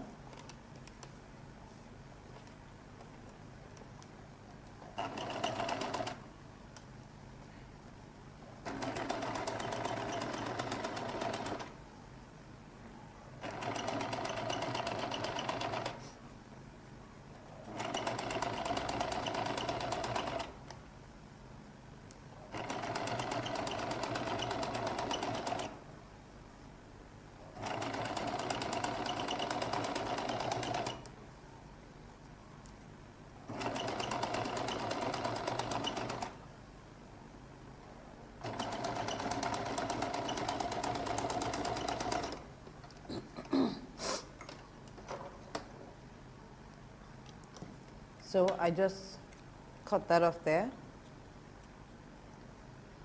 So I'll now turn this. Stitch this one down properly.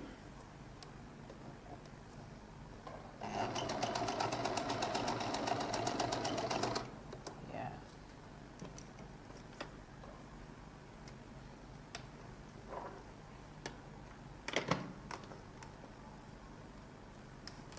So I'll now take this part and turn it down this way and sew off this place. You can see that it's already been sewn down here. You can see that here. So I'll now sew this place. That's the edge of the collar.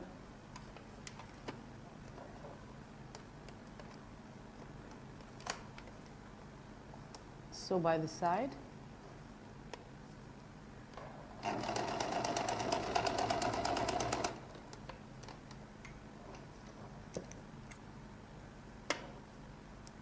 Remove the excess.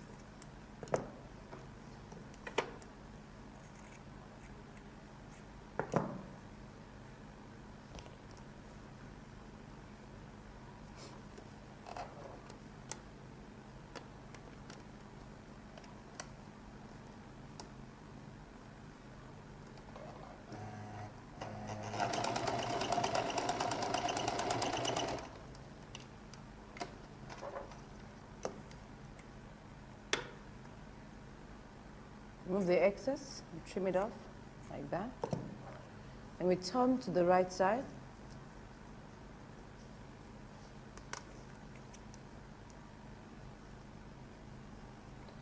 Use the edge of your scissors.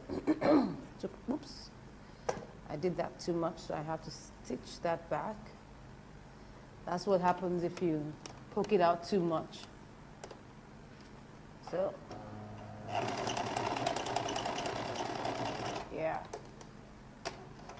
So I have to be gentler when I'm doing that the next time. Just turn it gently. You can use your finger. There's another way to just do that, and then you get it out that way.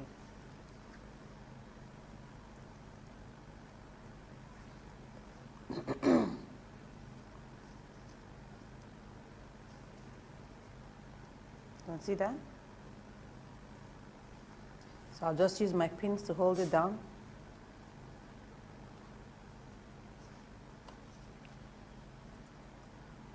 You can actually tack that if you want, or iron it out before pinning it.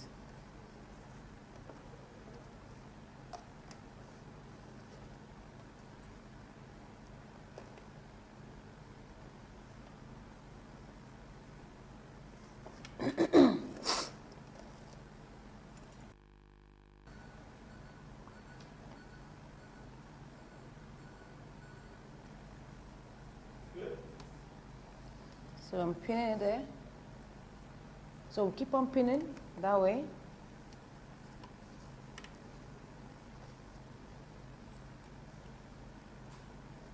This is to keep the this is to keep the collar in place.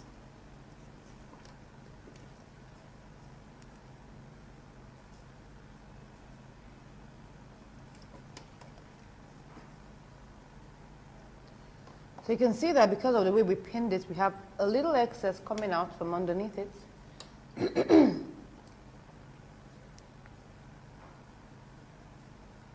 Good. So I'll trim that little excess off. That's a slight excess. It's not so much.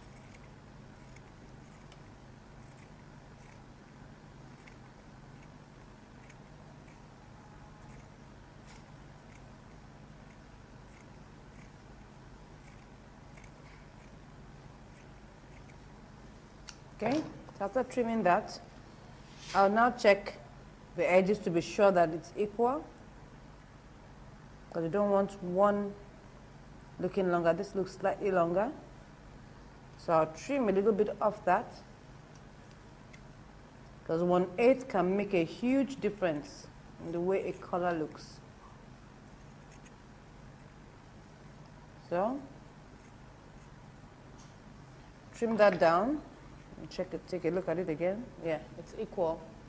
So once I've done that,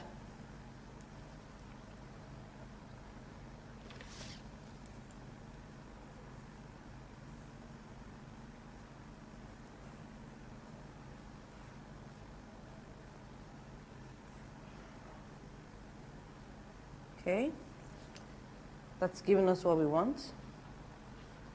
So I'll get the midpoint.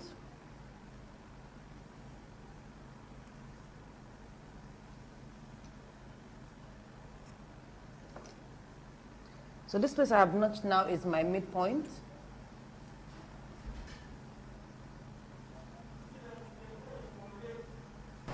So now we've pinned this up like this, and we've gotten the midpoint. So the next thing is that we'll get the midpoint of the neckline too. Well, most times we always assume that the line at the back should be the midpoint, but you know, at times due to a lot of shifting and sewing and stuff like that, it might not necessarily be the midpoint. So you need to place this together at the two. Place the two edges together, then now begin to take it to the back till we get the midpoint. Just like I told you, just a slight shift, you see that? Very slight, not much.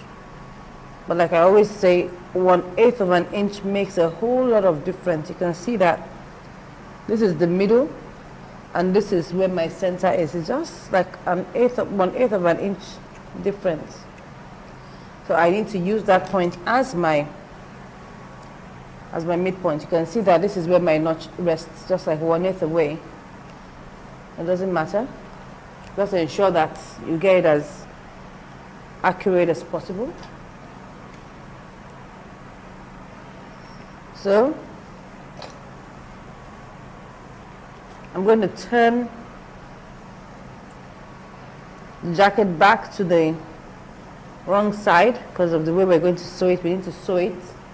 We need to insert the collar and sew it in. So we'll turn it back to the right side, to the wrong side.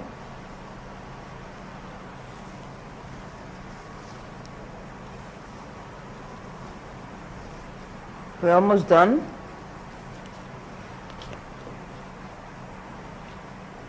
So this is my midpoint here. I have marked. You can see it here. This is how it's going to be. The collar is going to sit this way. This is how it's going to sit all along the edge. So you need to understand that. So this is how we're going to place it. The side that doesn't have collar, say, would be facing the back this way. So we pin it there.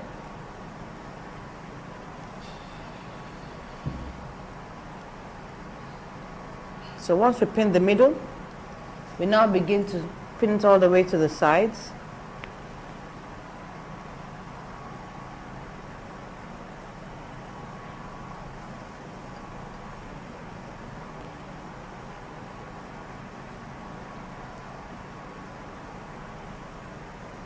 So what I need to do is to ensure that I get this edge equidistant.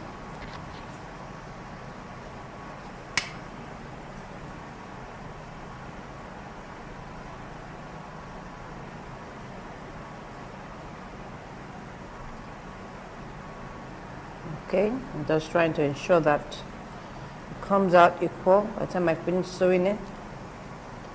So I pin it in place to be sure. I'm trying to get from this edge 1/3/4 of an inch. I'm getting from here, I've got my 1/3/4 here. So I go right away to ensure the same at the other side.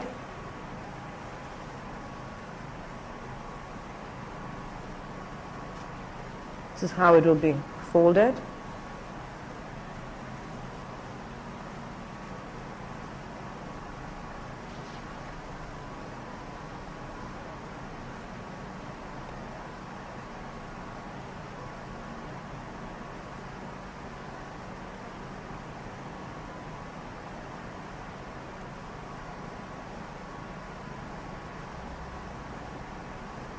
Okay.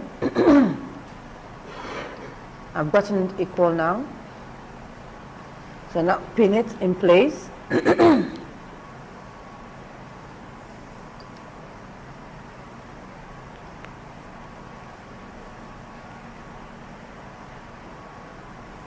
For whatever you're doing, equidistance is very important because you don't want one side looking bigger than the other side. That won't look professional enough. So now I'm going to stitch it down first, so that I can remove all the pins and then pin it back.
Okay, so now I can remove my pins and pin it up properly.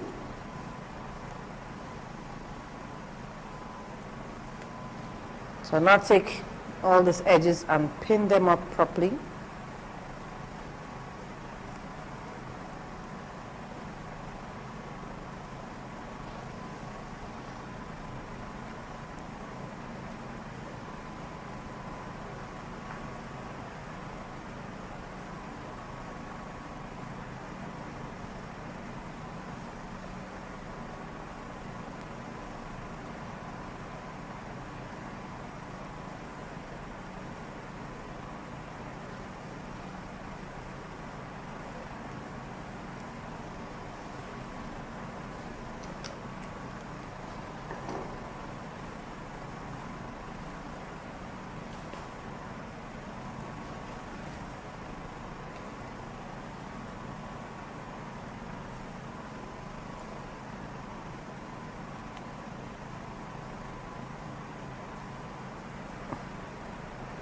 So now we can now stitch it once we're done with pinning.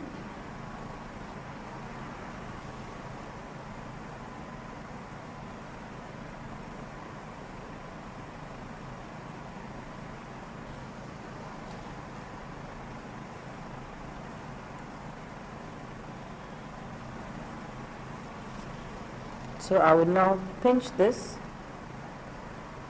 pin it in place.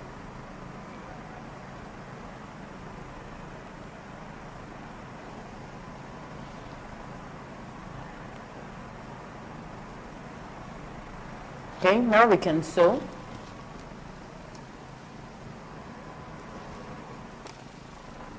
I'm going to stitch 1/4 of an inch.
So now that we've done this, we've sewn it all round the neckline.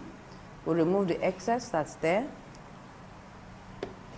Remove the excess, the bulk, and then we will notch it all through the neckline.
So we're going to turn it back to the right side. We're going to turn it through our armhole.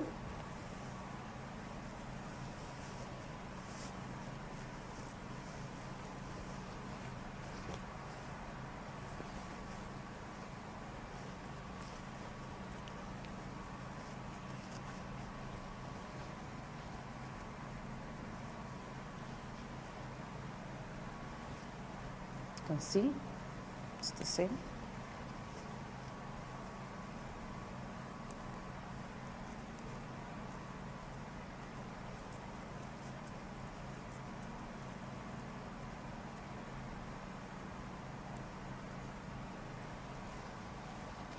So we have sewn the edges now. You can see the distance. They need to be the same. Now one more thing we're going to do will be to top stitch together. This, you can see that this is looking bulky here. Not really bulky, just that it's moving and shifting. So we need to top stitch it down so that it doesn't move around and it rests well. So I'm going to pull it very well. I'm top stitching both layers together. That's the body and the lining. So I'll pin that there. I'll start from like 1.5 inches from the edge of the shoulder and end like 1.5 inches after the edge of the shoulder.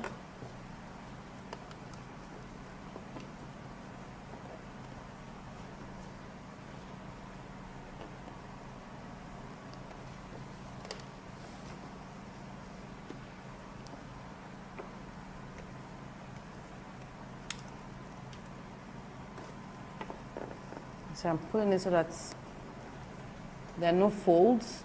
You can iron that out soon so that you're sure of that.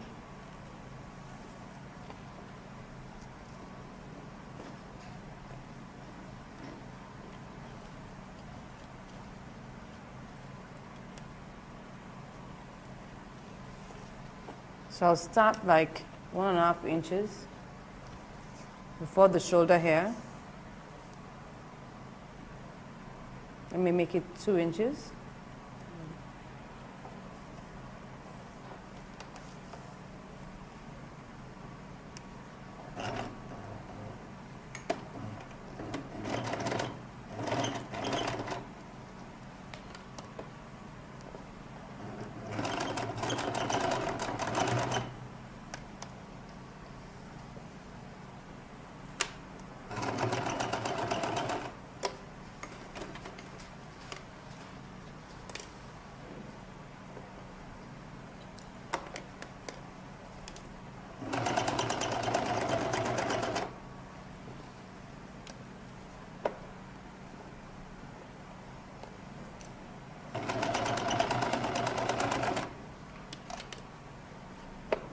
Stop around 2 inches there.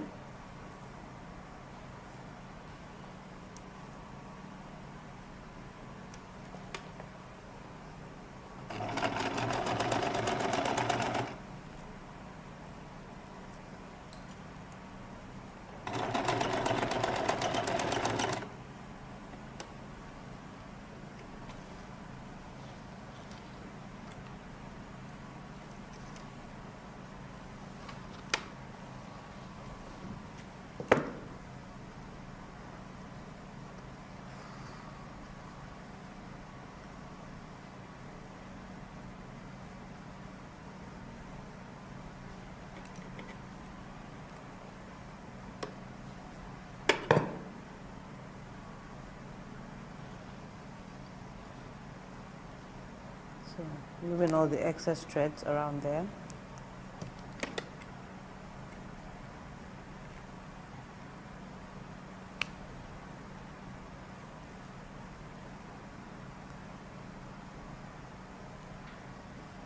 Okay. So now we've sewn it right now.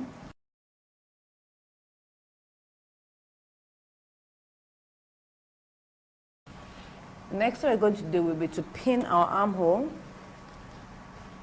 But before we do that, we need to first of all check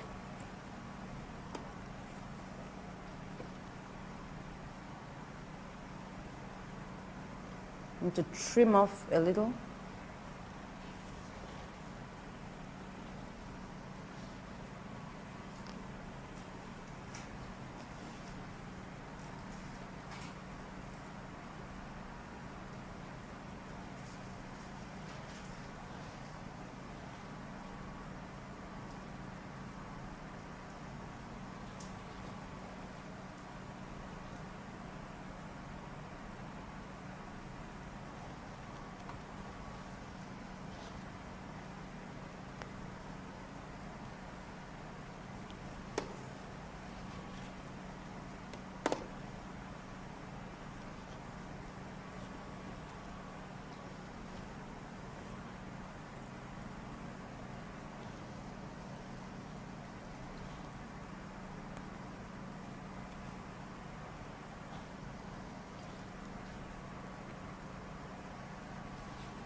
I'll pin the other one to determine what I'm going to trim off.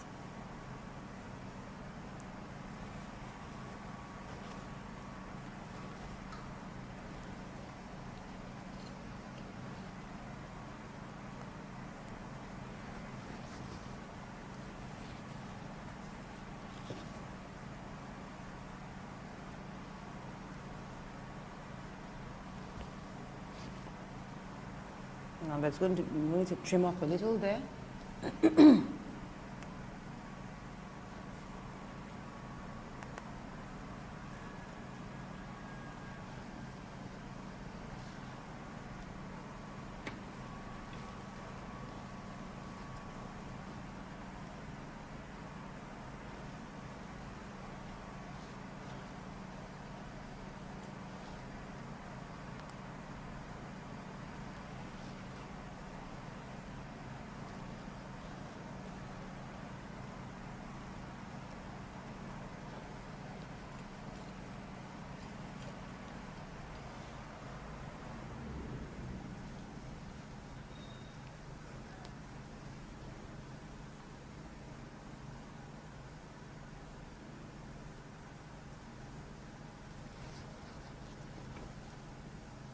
For the back, you need to check the level where the line is.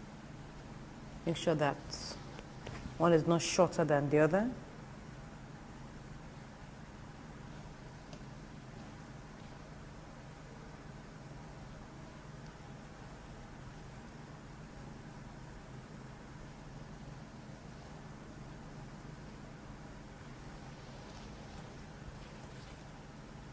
I'll turn it to the wrong side so I can see what I'm trimming very well. You can see I need to take some part of that off.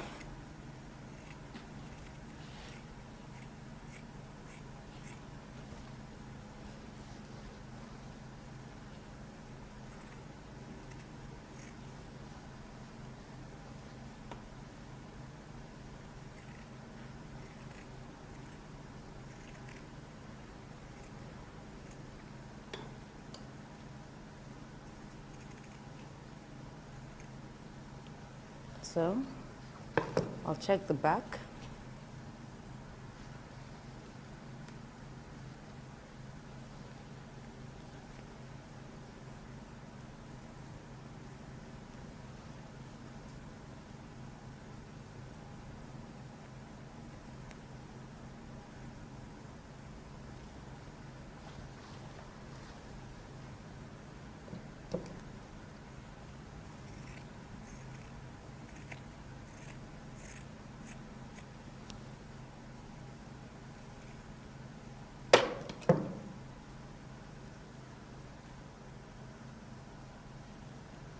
Okay, let's trim the second sleeve, the armhole.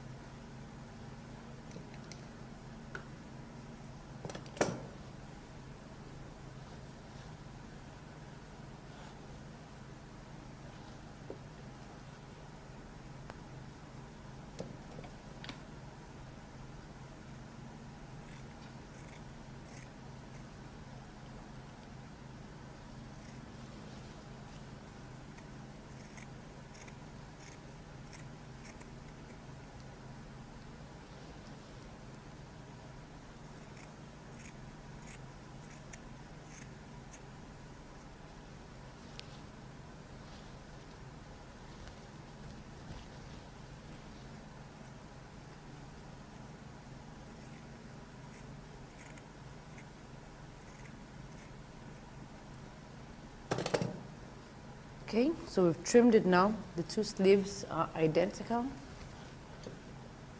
I'll now check the arm side. That's the measurement of the armhole. Because at times it may be different for each armhole.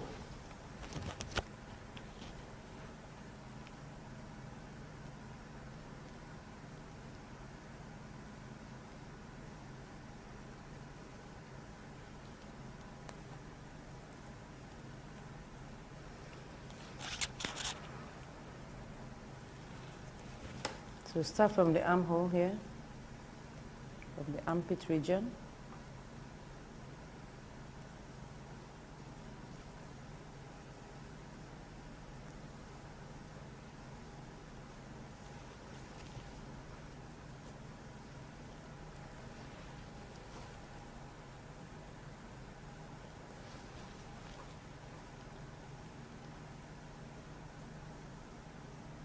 This is like 19 3/4. Let me check the second armhole.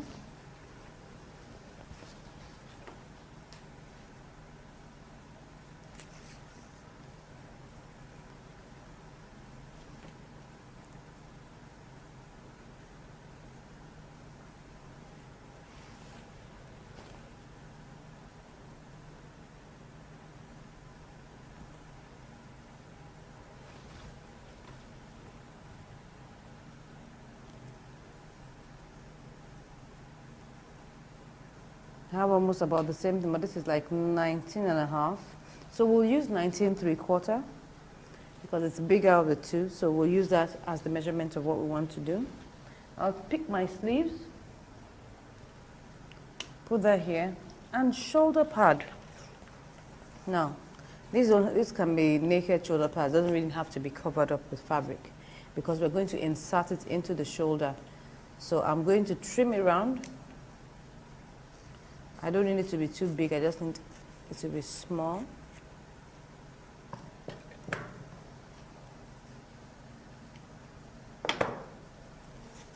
So let me see, let me check whether it's just fine. I'll remove the pins at this point here.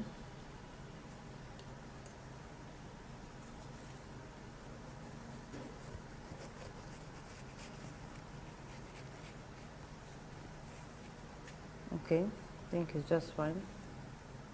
Can sit there. So you put that in halfway there and you pin it back.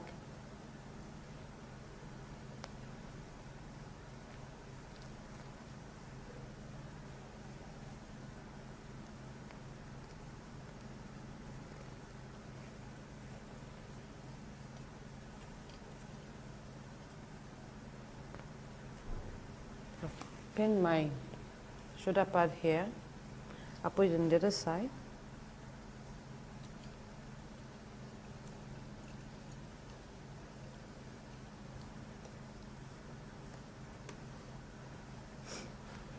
Take my shoulder pad.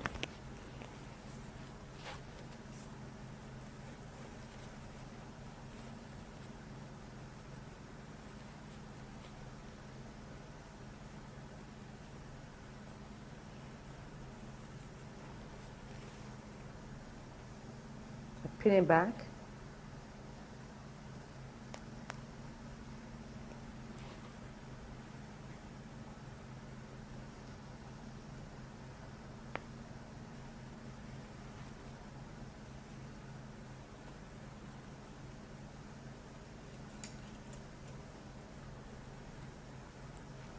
So now we put our shoulder pads in. You can see that it's not really big, it's just a very small shoulder pad. You can decide to do without it if you don't want shoulder pads. So I'm now going to ease in my sleeve. Now if you check what is here, what we're using is 9 3/4 inches.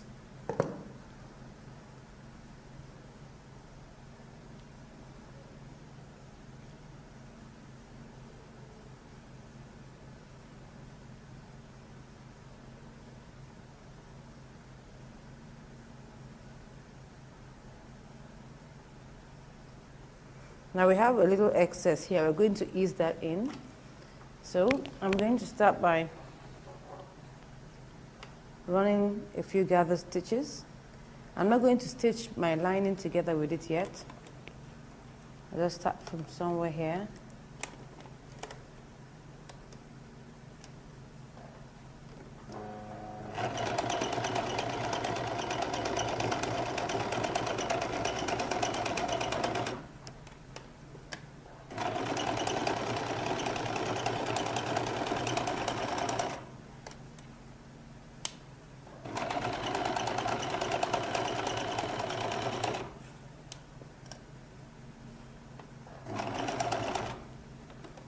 Okay.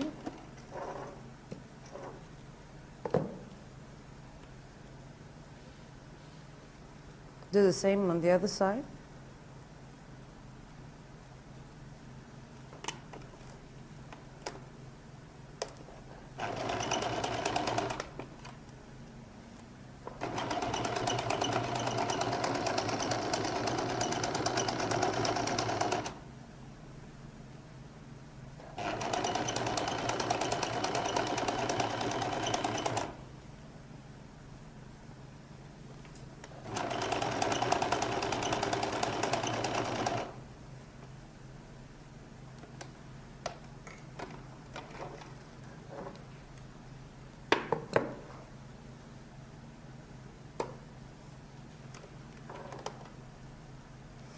So I'll now pick one of the strands of thread and pull this as a slight gather,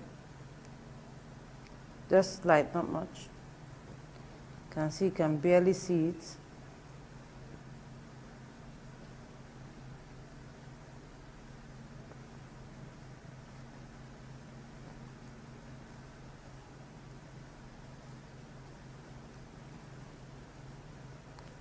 Let me try this on the edge. It's a little tight there. Okay, this one is better.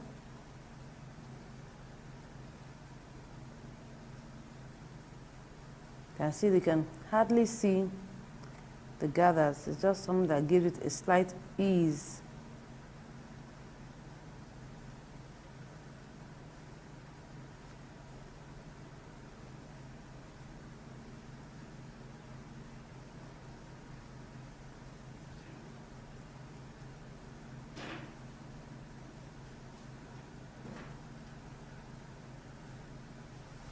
So I'm now going to reduce it to slight, very slight.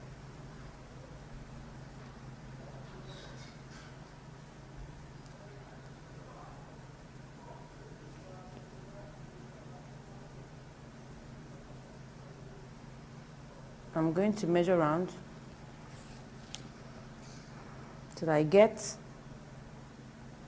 19 3/4.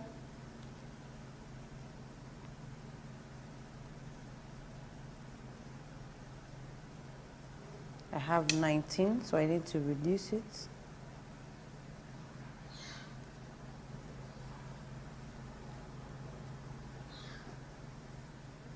Just to give it that, you know, can you see that very slight puff? It's called easing in.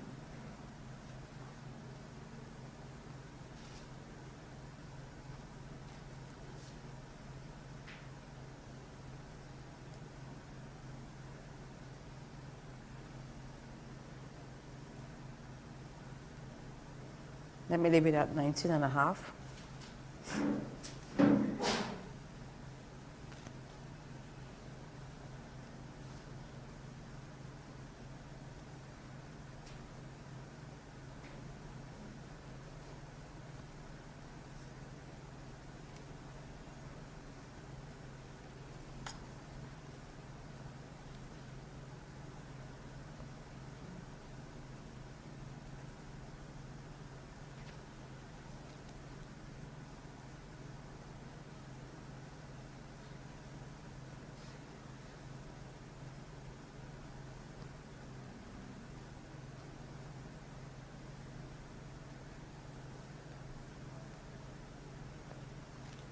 So now I'm going to pull this and check.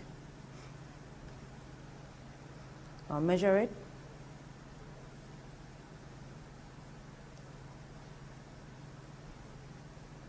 You can see I'm placing my tape rule on the line of sewing. What I have is almost 19.5, so I'll just release it gently.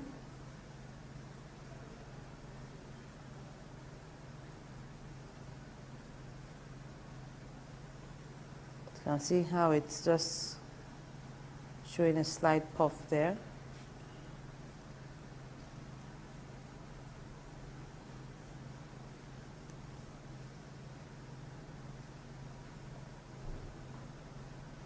No, I'll leave it at that. Okay.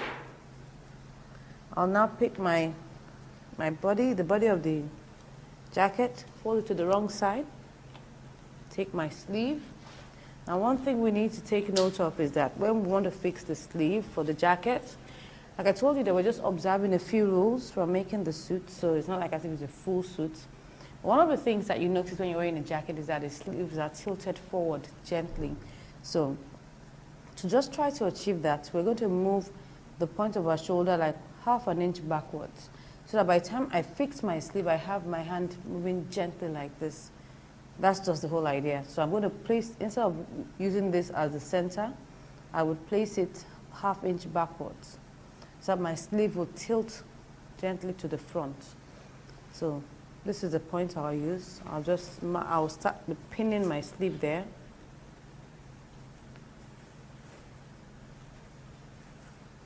this is the back, so I just take my mark and take it backwards slightly. That's about ½ inch backwards.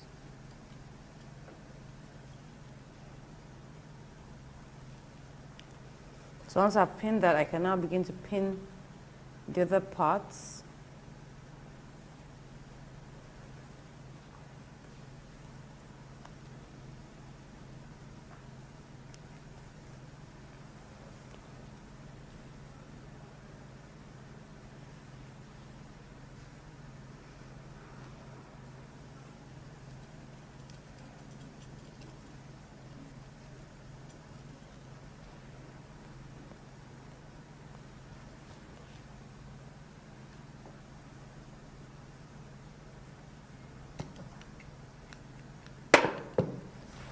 Pin here.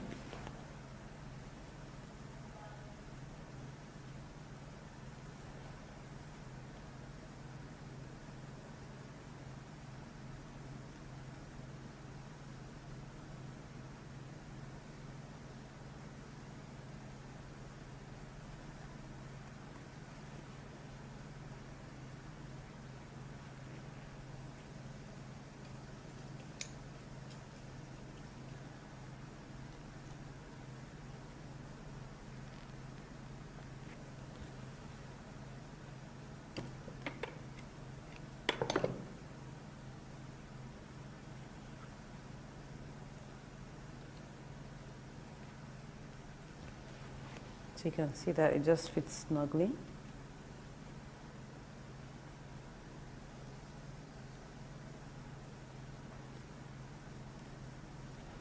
So I've pinned that inside this armhole now. So I'll pin the second sleeve into the armhole. Forget that we tilt it by ½ inch backward. This is my back, so I'm going to put it here.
Okay.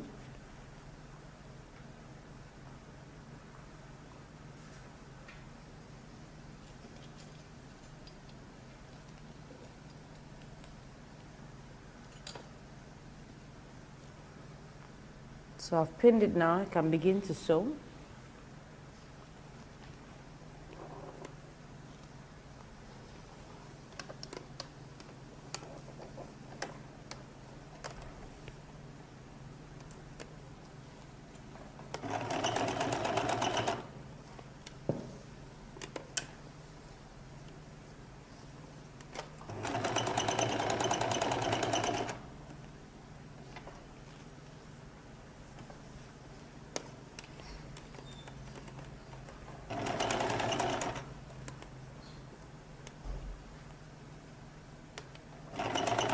I'm sewing slightly beneath that line, slightly below the line.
So now we've sewn the sleeve.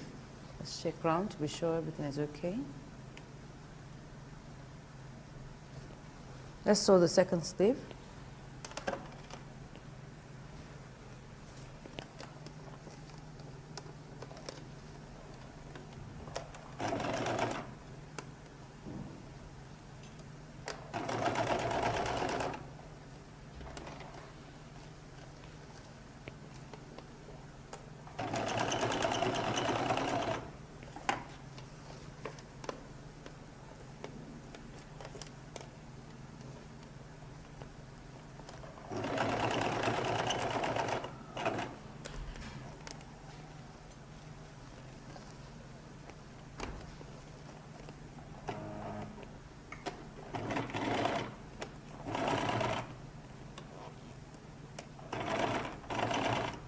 Careful not to allow folds to, to take place as you're sewing.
So we finished sewing the two armholes now. So we'll check it to see how it looks like.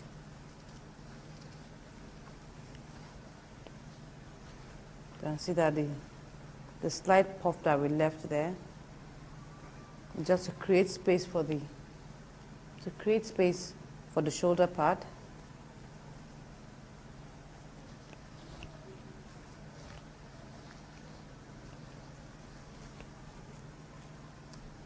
So remove the pins.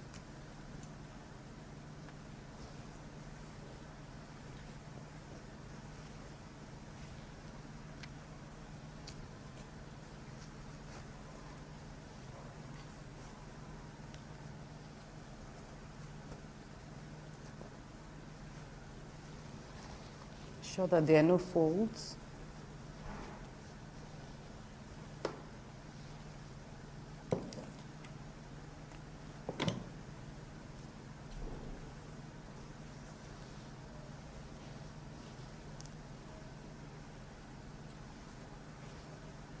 You can see how this just rounds up nicely. It's because we put the little easing in that we put in. That's what makes it just, look slightly rounded like that. So I'll just take this in, my lining,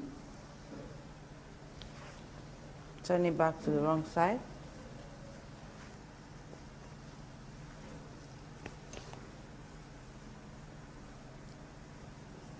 So we're going to use the lining to turn it over like that and hem it down.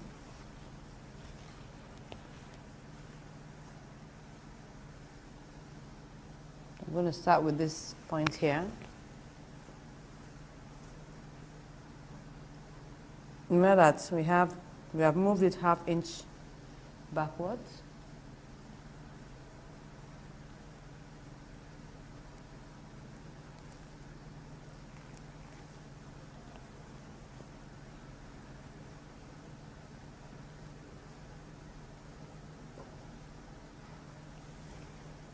So I'll just be pinning all the way around now.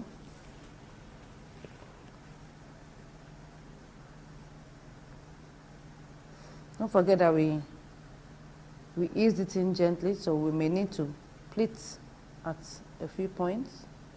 Just put this two like that and pin it down, just to create some fullness at that point.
You want to erase every rough edge as much as possible.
So we've pinned this one. Let's pin the second side.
Okay, so we have pinned it round now. You can see that we're taking care of all the rough edges. All the rough edges have been taken care of. So we'll pick our needle now and begin to hem. So we're going to use overcasting to hem it. We're not doing slip hemming. You can also decide to do slip hemming, but we're not doing slip hemming. All we just need to be doing is taking it over like that, every half an inch.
So almost done with the second sleeve.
Okay, so now we have finished our jacket. What remains are the buttons.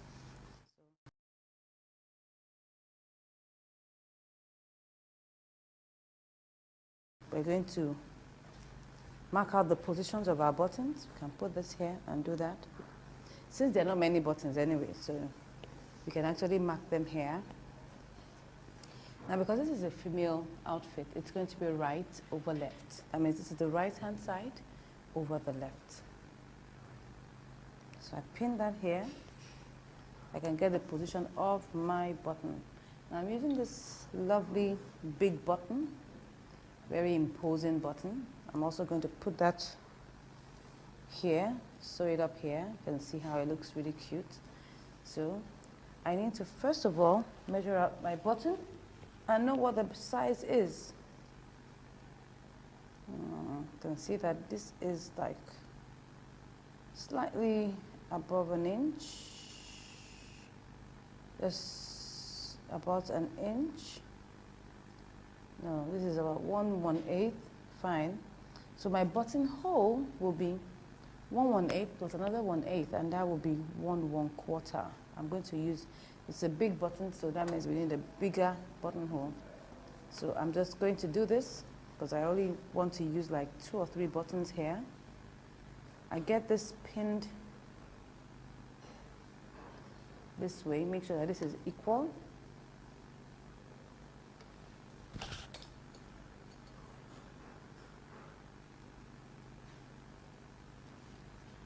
Once I've gotten that equal, I now take this and place it on top of the other so that I can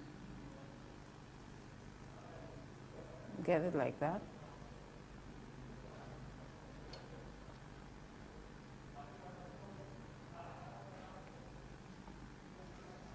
Okay, and I'll just pin it one more time there.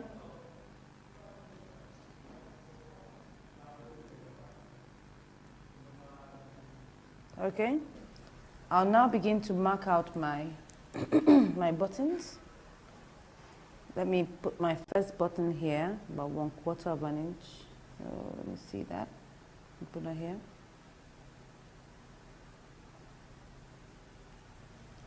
So that's my first position of my button, 1/2 inch away from the edge. I'll make it 1/1/8 instead of 1/1/4. Let's work with that. Next one, I will measure out 2 1/4 of an inch.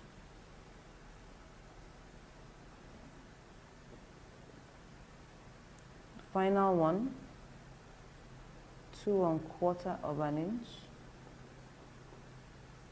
Good, 2 1/4 inches. I'll measure it like that.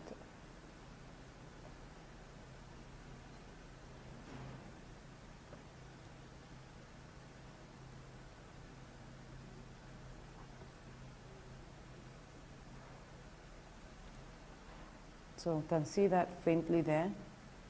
So we have 1, 2, 3. Then we put a button here and we put a button on the other side. So let's do our buttonholes, after which we will fix our buttons. So set it.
Let's do the third one, the third and final buttonhole.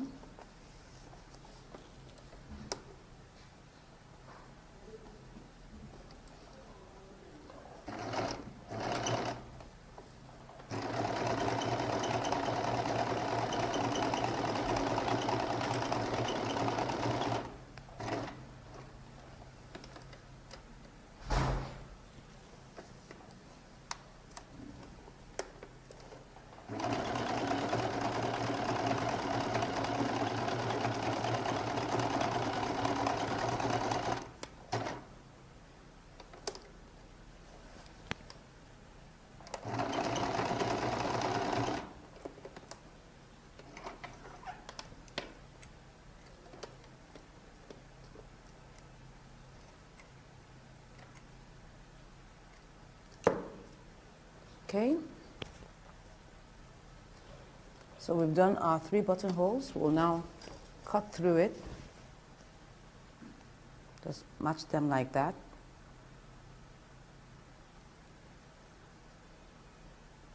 Can use a blade or seam ripper.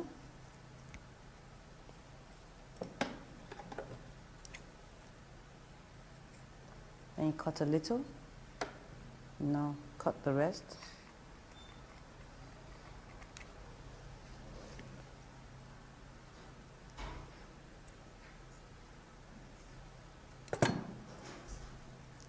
Remove all the excess threads.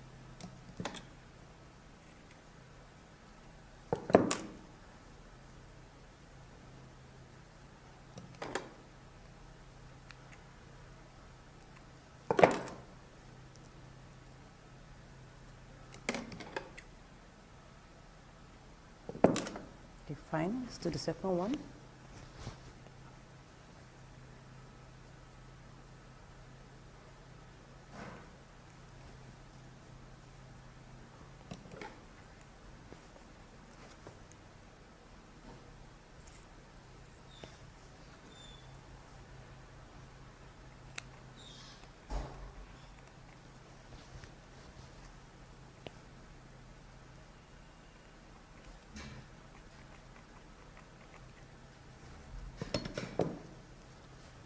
Remove all the threads.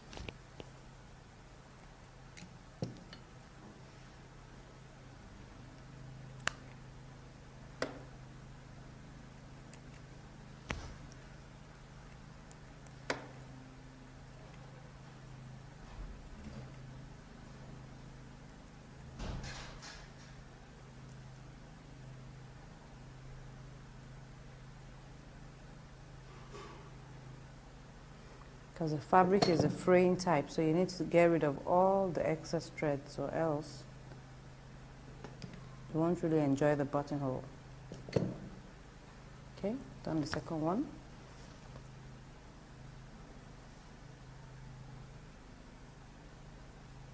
The third one.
Okay, so take it back, lay it on top of one another again, and then we'll now get the placements of the buttons.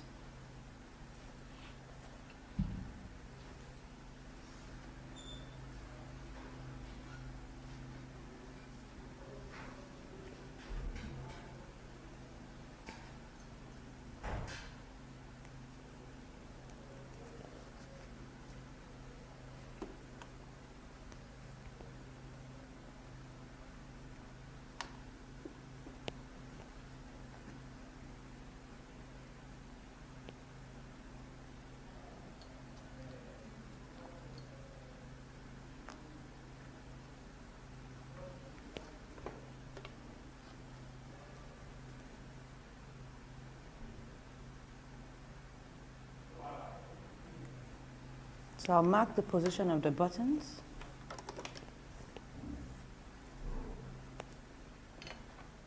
So we've gotten the position of our buttons now. So what we're going to sew it now. So this is the position of our buttons here. Now let's begin to sew.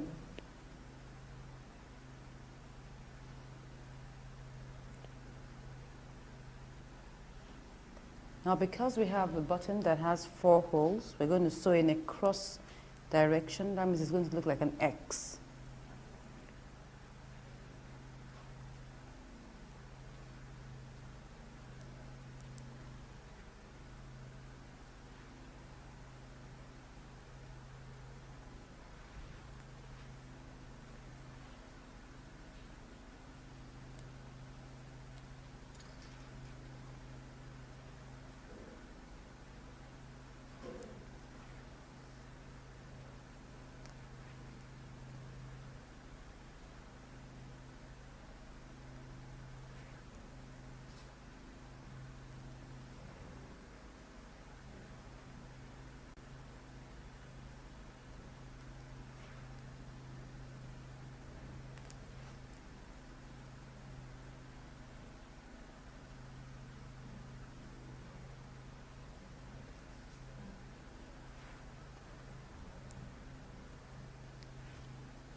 So we tighten it.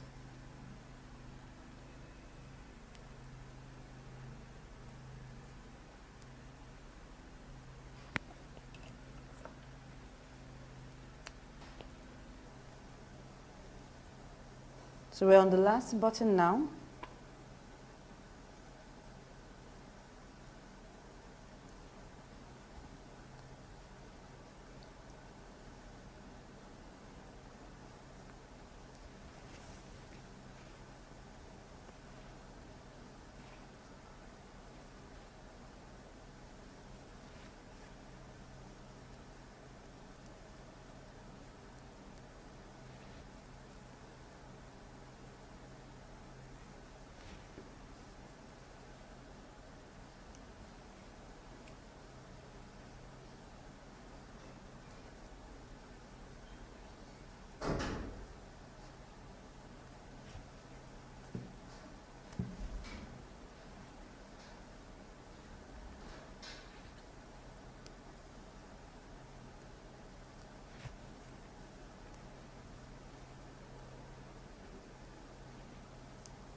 So now we're done. I'll iron it out and then I'll try it on for you to see. So what about this? I'm sure you like what you're seeing. We have actually finished making our lady's jacket. I'm going to model it for you to see. And it's not as difficult as it looks, you know, because when you put in all that effort, you will surely come out with results. So why don't you grab your drafting paper, mark your pattern out, show it to your instructors, and then begin to cut.